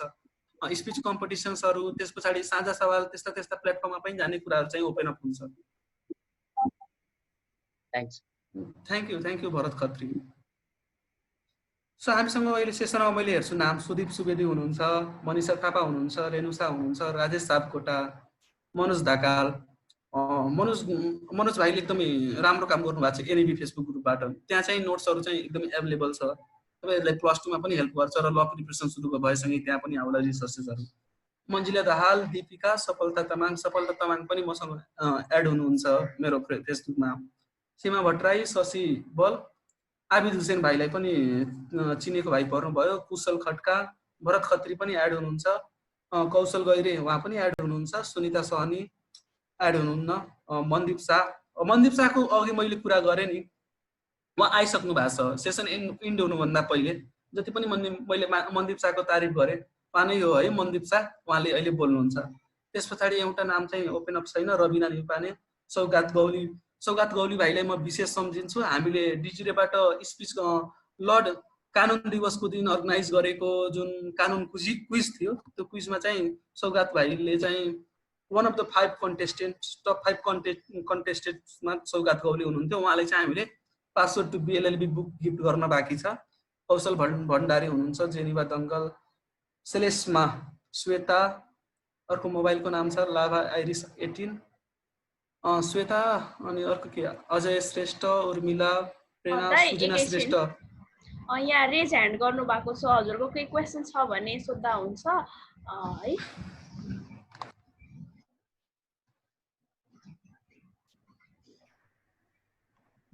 हेलो हजुर,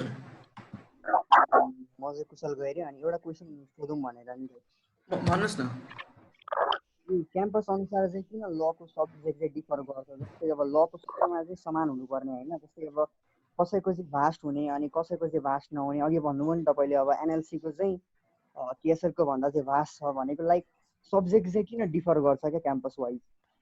सब्जेक्ट डिफरेन्स भन्दा पनि कस्तो हुन्छ, युनिभर्सिटी फरक परेसँगै युनिभर्सिटीका आफ्नो प्लान एन्ड पोलिसी हुन्छ। जस्तै एउटा युनिभर्सिटीले कुनै कोर्स डेभलप गर्छ भने त्यो कोर्सबाट उसले कस्तो म्यान पावर प्रोड्युस गर्न खोजेको छ, त्यसको आफ्नो एउटा अब्जेक्टिभ हुन्छ। त्यो अब्जेक्टिभको बेसिसमा हुन्छ। अब लमै पनि सबैलाई सबै किसिमको त्यो इन्ट्रेस्ट नहुन नि सक्छ नि।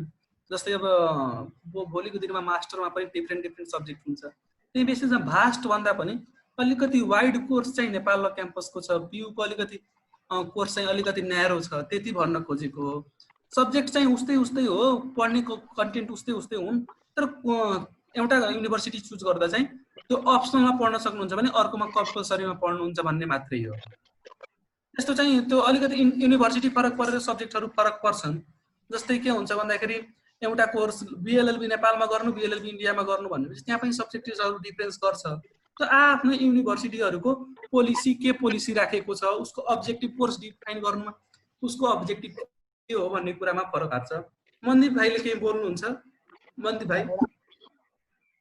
हजुर कौशल भाइ।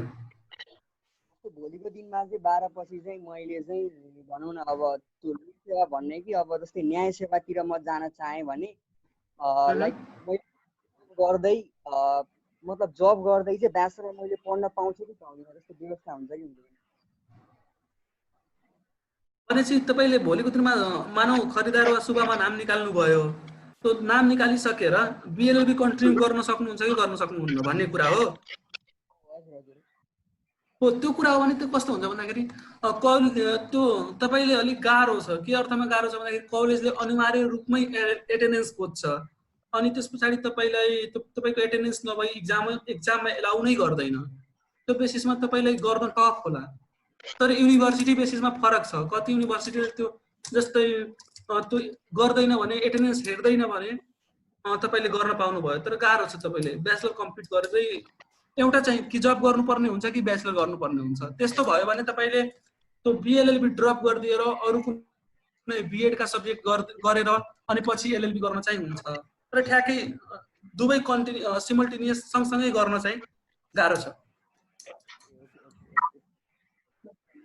तपाईँहरूको सिनियर हुनुहुन्छ लास्ट इयर 15 नम्बरमा नाम निकालेको मनदीप शाह, उहाँले केही बोल्नुहुन्छ है।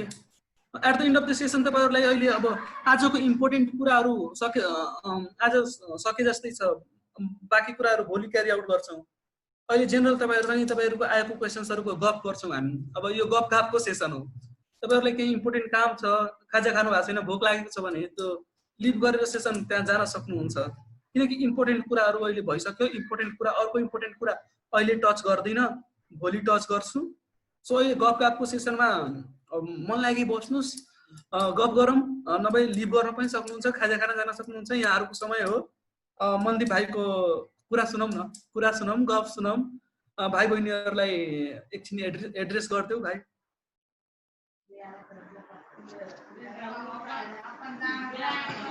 गुड आफ्टरनुन है सबैलाई।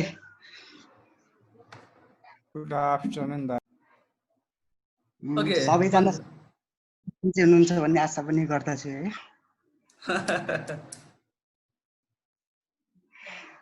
अनि मेरो पनि यता सब ठिकै छ होइन। अब सेसन राम्रै हो। दाइले लगभग धेरै इम्पोर्टेन्ट कुराहरू पनि भन्नुभयो होइन। अनि कतिपय साथीहरूले होइन अब जबको कुरा पनि गर्नुभयो।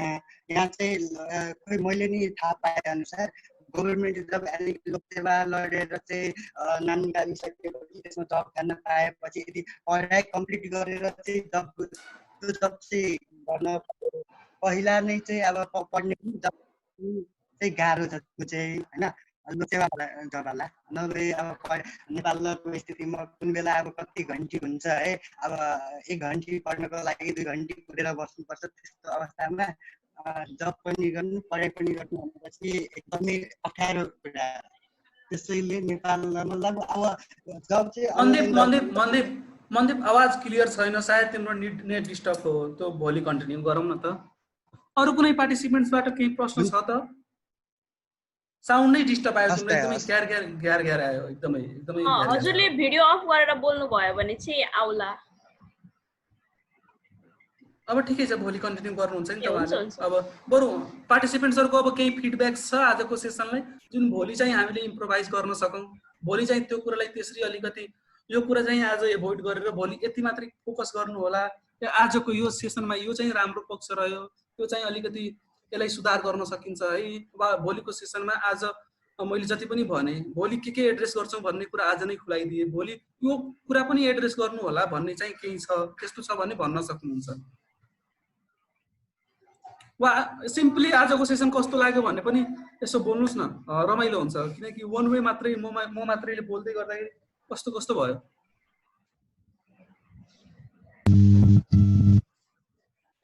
राजेश सबैलाई नमस्ते। म चाहिँ राजेश्वर सापकोटा पर्वतबाट। सर्वप्रथम त म यो कार्यक्रम यो मिटिङ होस्ट गर्ने अञ्जली सरलाई धन्यवाद दिन चाहन्छु र सर विकास गुप्ता सरलाई पनि धन्यवाद दिन चाहन्छु।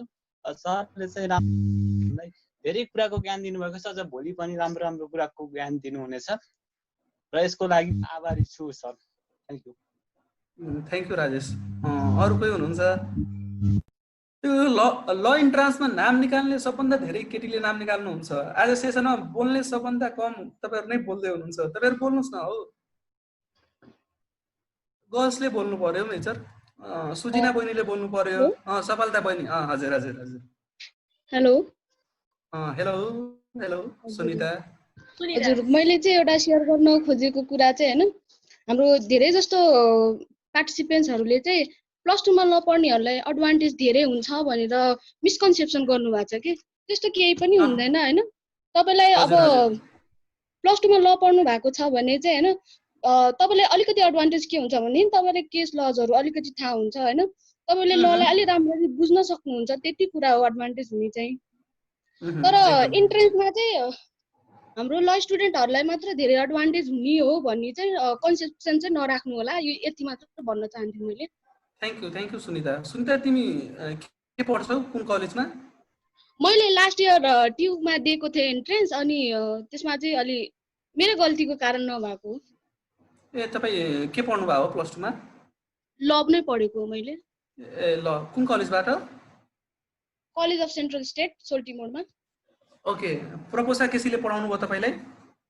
पढाउनु भएको छ ए ठिक छ यो एकदमै इम्पोर्टेन्ट कुरा प्रपोसा केसी केएसएलबाट चाहिँ उहाँ पास आउट हुनुहुन्थ्यो अहिले एलएलएम चाहिँ युनाइटेड स्टेटबाट गरेर फर्किनु भयो हजुर अनि धेरैजनाले चाहिँ मिसकन्सेप्सन गर्नुहुन्छ कि लको स्टुडेन्टहरूलाई एकदम बेसी एडभान्टेज हुन्छ भनेर तर पछि चाहिँ रिजल्ट आयो भने तपाईँ हेर्न सक्नुहुन्छ लको स्टुडेन्ट भन्दा पनि बाहिरबाट आएको म्यानेजमेन्ट र साइन्सको फ्याकल्टीको स्टुडेन्टहरूको नाम चाहिँ अलिक बढी र टपमा निस्किरहेको हुन्छ त्यही भएर चाहिँ सुरुमै होइन हाम्रो लको स्टुडेन्टहरू चाहिँ अलिकति बढी कन्फिडेन्ट हुनुहुन्छ होला सायद अनि अरू चाहिँ अलिक बढी नै डराउनुहुन्छ कि त्यस्तो चाहिँ हुनु हुँदैन सबैले स्टार्ट गर्ने जिरोबाटै हो त्यहाँ गएर त्यही भएर एक्ज्याक्टली पोइन्ट एकदमै इम्पोर्टेन्ट कुरा भन्नुभएको छ तपाईँहरूको लागि सुनिता सहनी बहिनीले किन उहाँले लास्ट इयर दिनुभएको छ उहाँको एक्सपिरियन्स छ मैले झट्ट भन्दा चाहिँ दाइले किन यस्तो भन्ने होला चाहिँ विश्वास नलागे पनि उहाँ हामीसँग लाइभ इक्जाम्पल नै हुनुहुन्छ यो मिसकन्सेप्सन एकदमै रहेको छ म ल फ्याकल्टीबाट प्लस टूमा 11-12 ल पढेँ भने मलाई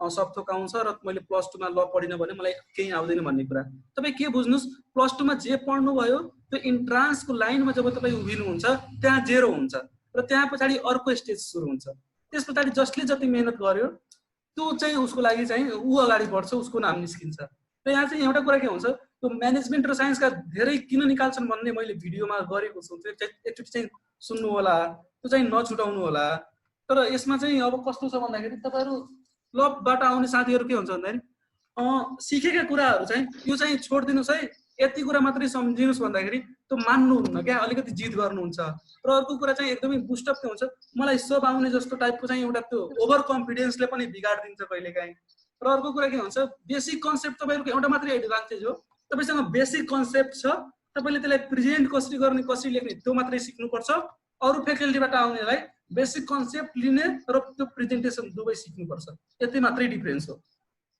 सुनिता बहिनीले एकदमै समअप गर्नुभएको छ एकदमै लाइभ इक्जाम्पल हुनुहुन्छ हामीसँग ल अरू अरू अरू कसैले के बोल्नुहुन्छ प्रेरणाले माइक हजुर मैले एउटा क्वेसन रेज गर्न चाहे कि अब यो ल चाहिँ कतिको डिफिकल्ट छ क्या हुन्छ नि म चाहिँ नि एकदम एभरेज स्टुडेन्ट हो क्या अनि फेरि अलिकति मेरो चाहिँ आत्तिने अलिकति एन्जाइटी छ क्या ममा अनि अब गइसकेपछि त्यस्तो पढाइ कन्क्लुड हजुर प्लस टू केमा गर्नुभयो मैले म्यानेजमेन्ट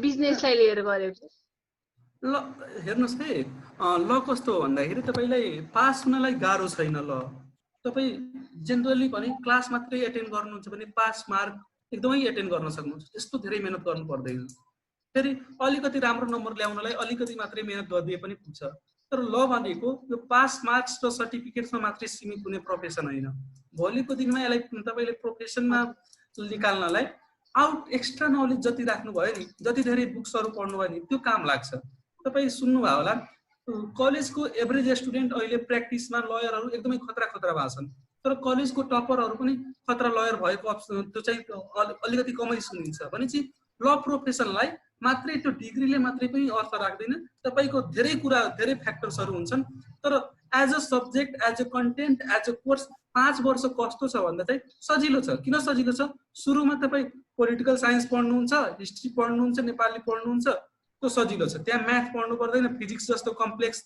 कुरा चाहिँ पढ्नु पर्दैन तपाईँ म्यानेजमेन्टबाट आउनु भएको छ बिएलएलबीमा इकोनोमिक्स हुन्छ इकोनोमिक्स पनि त्यो इकोनोमिक्स 1 इकोनोमिक्स 2 हुन्छ दुई पार्टमा हुन्छ धेरै कुरा माइक्रो र म्याक्रो इकोनोमिक्सहरू हुन्छन् त्यस्तो कम्प्लेक्स हुँदैन पास सजिलै गर्न सकिन्छ तर नलेजको लागि जति पढे नि त्यो साध्य छैन भनिन्छ यो लयर्सको र डक्टरको पढाइ चाहिँ सकिँदैन किन भन्दाखेरि तपाईँसँग जति पनि भोलिको दिनमा पास आउट भएर निस्किनुहुन्छ, जति नयाँ केस आउँछ त्यो केससँग नयाँ रिसर्च र नयाँ बुक पढ्नुपर्ने हुन्छ, नयाँ केस ल पढ्नुपर्ने हुन्छ।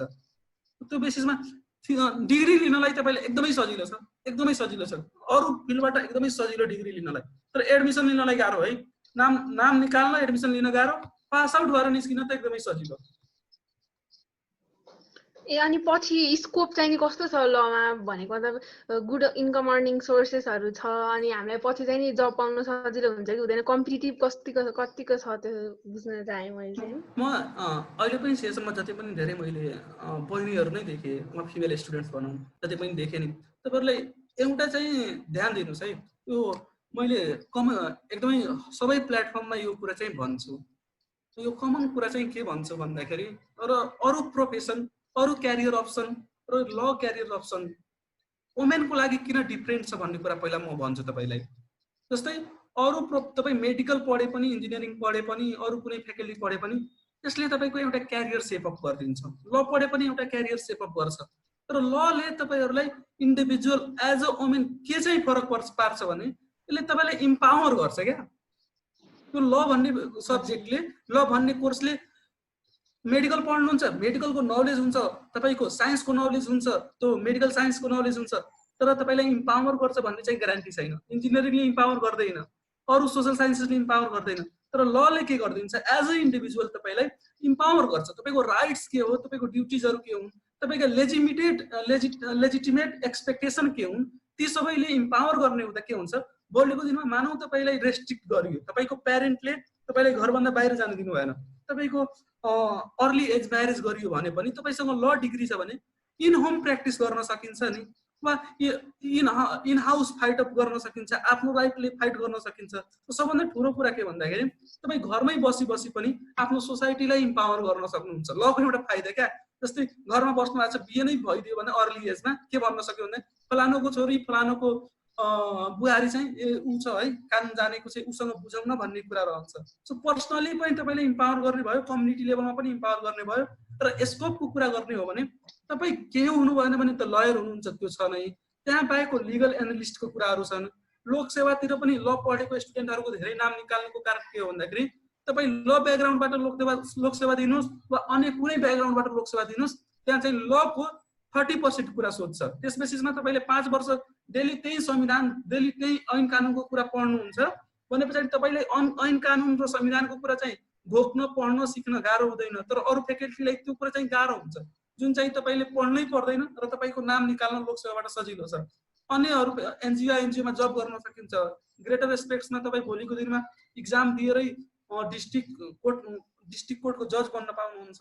एनजिओमा एट्र्याक्टिभ जब पाउन सक्नुहुन्छ, वा अरूभन्दा प्रिफरेन्स तपाईँको ल स्टुडेन्टलाई दिन्छ। अरू धेरै छन् स्कोपका कुराहरू। स्कोपको कुरा त तपाईँले लको स्कोप र लका क्राइटेरियाजहरू त गुगलबाट पनि सर्च गर्न सक्नुहुन्छ। Thank you Prerana, this was interesting question. Okay, so Prerana तपाईँले इयर लस गर्नुभयो? मैले होइन, मेरो इयर लस भएको छैन, एक्जाम दिँदैन कुरिआकोमा चाहिँ नि। कुन कलेजबाट? मोडर्न कलेज अफ म्यानेजमेन्ट दधिकोटमा भएको, टप 10 कलेज अफ नेपाल हो म्यानेजमेन्टमा चाहिँ नि। ठिक छ, त्यो टप 10 त बिजनेस ब्रान्डिङ न हुन। ठिक छ, थ्याङ्क यू सो मच। अरू को हुनुहुन्छ? हजुर हजुर, मैले चाहिँ प्रेरणाजीलाई अघि त्यो एन्जाइटी एकदम छ भनेर भन्नुभएको थियो नि होइन, उहाँलाई चाहिँ के भन्न चाहन्छु भने एन्जाइटीको साथमा एकदम होइन डराएर प्रेसरमा चाहिँ एक्जाम कहिले नदिने गर्नुहोस् कि। एकदम अलिअलि डर हुनुपर्छ होइन, तर एकदम हुँदैन मसँग भएन भने के हुन्छ भन्ने कुरामा चाहिँ एकदम प्रेसर फिल गरेर चाहिँ एक्जाम कहिले नदिनुहोस्। Well shed. एउटा कुरा चाहिँ तपाईँ के ध्यान दिनुहोस् भन्दाखेरि बिएलएलबी इन्ट्रान्स दिने 90%ले डराएर एक्जाम दिन बस्नुहुन्छ। तपाईँ के चाहिँ ध्यान राख्नुहोस् भन्दाखेरि एक्जाम दिनु र कन्फिडेन्टले एक्जाम दिनुमा फरक हो। तपाईँ कन्फिडेन्ट भएर एक्जाम दिनेहरू 10%ले मात्रै नाम निकाल्ने हुन्। तपाईँ के बुझ्नुहोस्, एक्जाम दिने दिनमा ल क्याम्पस वरिपरि जति पनि भिड भेला हुन्छ आरआर क्याम्पसको अगाडि पछाडि, त्यो भिड हेरेरै त्यही एक्जाम हलमा नबस्दै 80% त त्यही हार्छन्। त्यही सोच्नुहुन्छ ल मेरो नाम निस्किँदैन भन्ने कुरा। र जब तपाईँ आफैले आफूलाई सेलेक्ट गर्नु हुँदैन, तपाईँको कपी चेक गरेर एज अ टिचर म कसरी सेलेक्ट गर्छु, पहिला तपाईँ आफैले आफूलाई आउट पर्फर्म गर्नुहोस्, म सक्छु भन्ने बेसिक कन्फिडेन्स राख्नुहोस् र कन्फिडेन्ट भएर इक्जाम दिन बस्नुहोस्। किनकि इक्जाम सबले दिन्छन् तर कन्फिडेन्ट भएर इक्जाम दिने 10% मात्रै हुन्छन् र ती 10%ले मात्रै नाम निकाल्ने हुन्।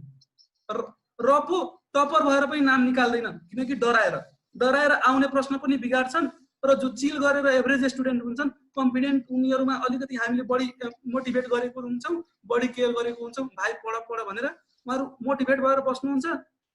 आउने त गर्नु नै हुन्छ, नआउने पनि कन्फिडेन्सको बेसिसमा माइन्ड सबकन्सियस लेभलमा यसरी फङ्सन हुन्छ कि नआउने प्रश्न पनि मिलाउनुहुन्छ।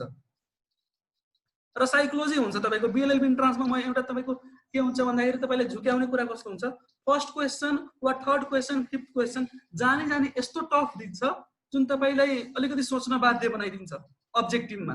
सो त्यस्ता हरेक साल तपाईँको 27 वटा क्वेसन सजिलो सोध्छ र 3 वटा क्वेसन टफ सोध्छ। त्यो टफ क्वेसनले तपाईँको मेन्टालिटी यसरी डिस्टर्ब गर्छ कि तपाईँले अर्को आउने 27 वटा सजिलो क्वेसन पनि बिगाड्नुहुन्छ। सो यसरी के चाहिँ ध्यान दिने, के चाहिँ एभोइड गर्ने भन्ने कुरा अब्जेक्टिभ प्रिपेयर गर्दा चाहिँ भोलि म भन्ने नै छु। तर सुनिता बहिनीले एकदमै त्यो एङ्जाइटी फिल गरेर डराएर हुँदैन। तपाईँ आफै पनि सोच्नुहोस् न, नर्भस हुँदा डराउँदा चाहिँ माइन्ड कति % काम गर्छ। स्टेबल माइन्डले स्टेबल स्टेटमा काम गर्ने अवस्था र अनस्टेबल स्टेटमा काम गर्ने अवस्था फरक हुन्छ नि। यी सबै मोटिभेसनका कुराहरू। मोटिभेसनको लागि त मैले बोलिराख्नु पर्दैन, मभन्दा धेरै फ्लुएन्ट स्पिकरहरू, मभन्दा धेरै मजाले तपाईँहरूलाई इन्गेज गरेर मोटिभेट गर्ने स्पिकर्सहरूको भिडियो चाहिँ युट्युबमा कमी छैन। मिलियन्स अफ भिडियोजहरू छन् जसले तपाईँलाई मोटिभेट गर्न सक्छ। तर यो टेक्निकल कुराहरू चाहिँ सबले भन्न चाहिँ सक्दैनन् र यसरी यो डिटेल चाहिँ यो सबले पनि सेयर गर्दैनन् भन्ने कुरा हुन्छ। Thank you Sunita and thank you Prerana. Sujina श्रेष्ठजीले उठाउनु भएको छ हात, क्वेसन सोध्नुहुन्छ। क्वेसन मलाई पनि गफ गरौँ न, क्वेसन त भोलि पनि समय छ। ल सोध्नुहोस्। सुनिरहनु भएको छ? एकदम सुनिना। के रहेछ नि, हामीले ल डिग्री होइन फरेन कन्ट्रीमा गऱ्यो भने नेपालमा प्र्याक्टिस पनि गर्न पाउँछ कि त भाइस वर्सा? के कुरो चाहिँ? यस्तै अब मैले ल डिग्री अब फरेन कन्ट्री अब कुनै कन्ट्रीबाट लिएँ होइन, अनि नेपालमा नै प्र्याक्टिस गर्न पाउँछ? तपाईँले फरेनबाट डिग्री लिनुभयो तर नेपालको बार काउन्सिलको इक्जाम पास आउट गर्नुहुन्छ भने नेपालमा प्र्याक्टिस गर्न पाउनुहुन्छ। अनि लाइक आइसिजे को बारेमा पनि सोध्नु थियो। आइसिजे को बारेमा तपाईँको जुरिस्डिक्सनहरू हुन्छन्, त्यो जुरिस्डिक्सनका नोट्सहरू पठाइदिउँ नि त तपाईँहरूलाई। पर्सनल लेभलमा मेसेज ड्रप गर्नु न है। ल हस्, थ्याङ्क यू।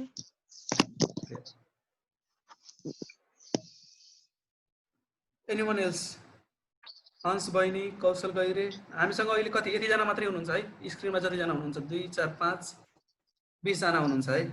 सेसन के इन्ड गर्ने त? हामी त्यसै पनि 20 मिनेट 26 जना छौँ। सेसनको टाइम चाहिँ एक्सिड भइसकेको छ। यदि कसैले के 20 मिनेट भइसक्यो छ भने चाहिँ सोध्नु सक्छ। लास्ट नोट के भन्नु छ भने भन्नुहोस् है।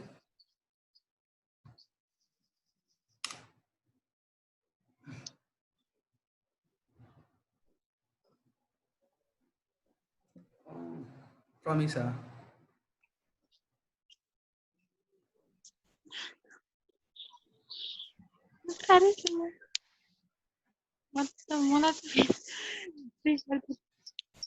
कसैसँग केही छैन?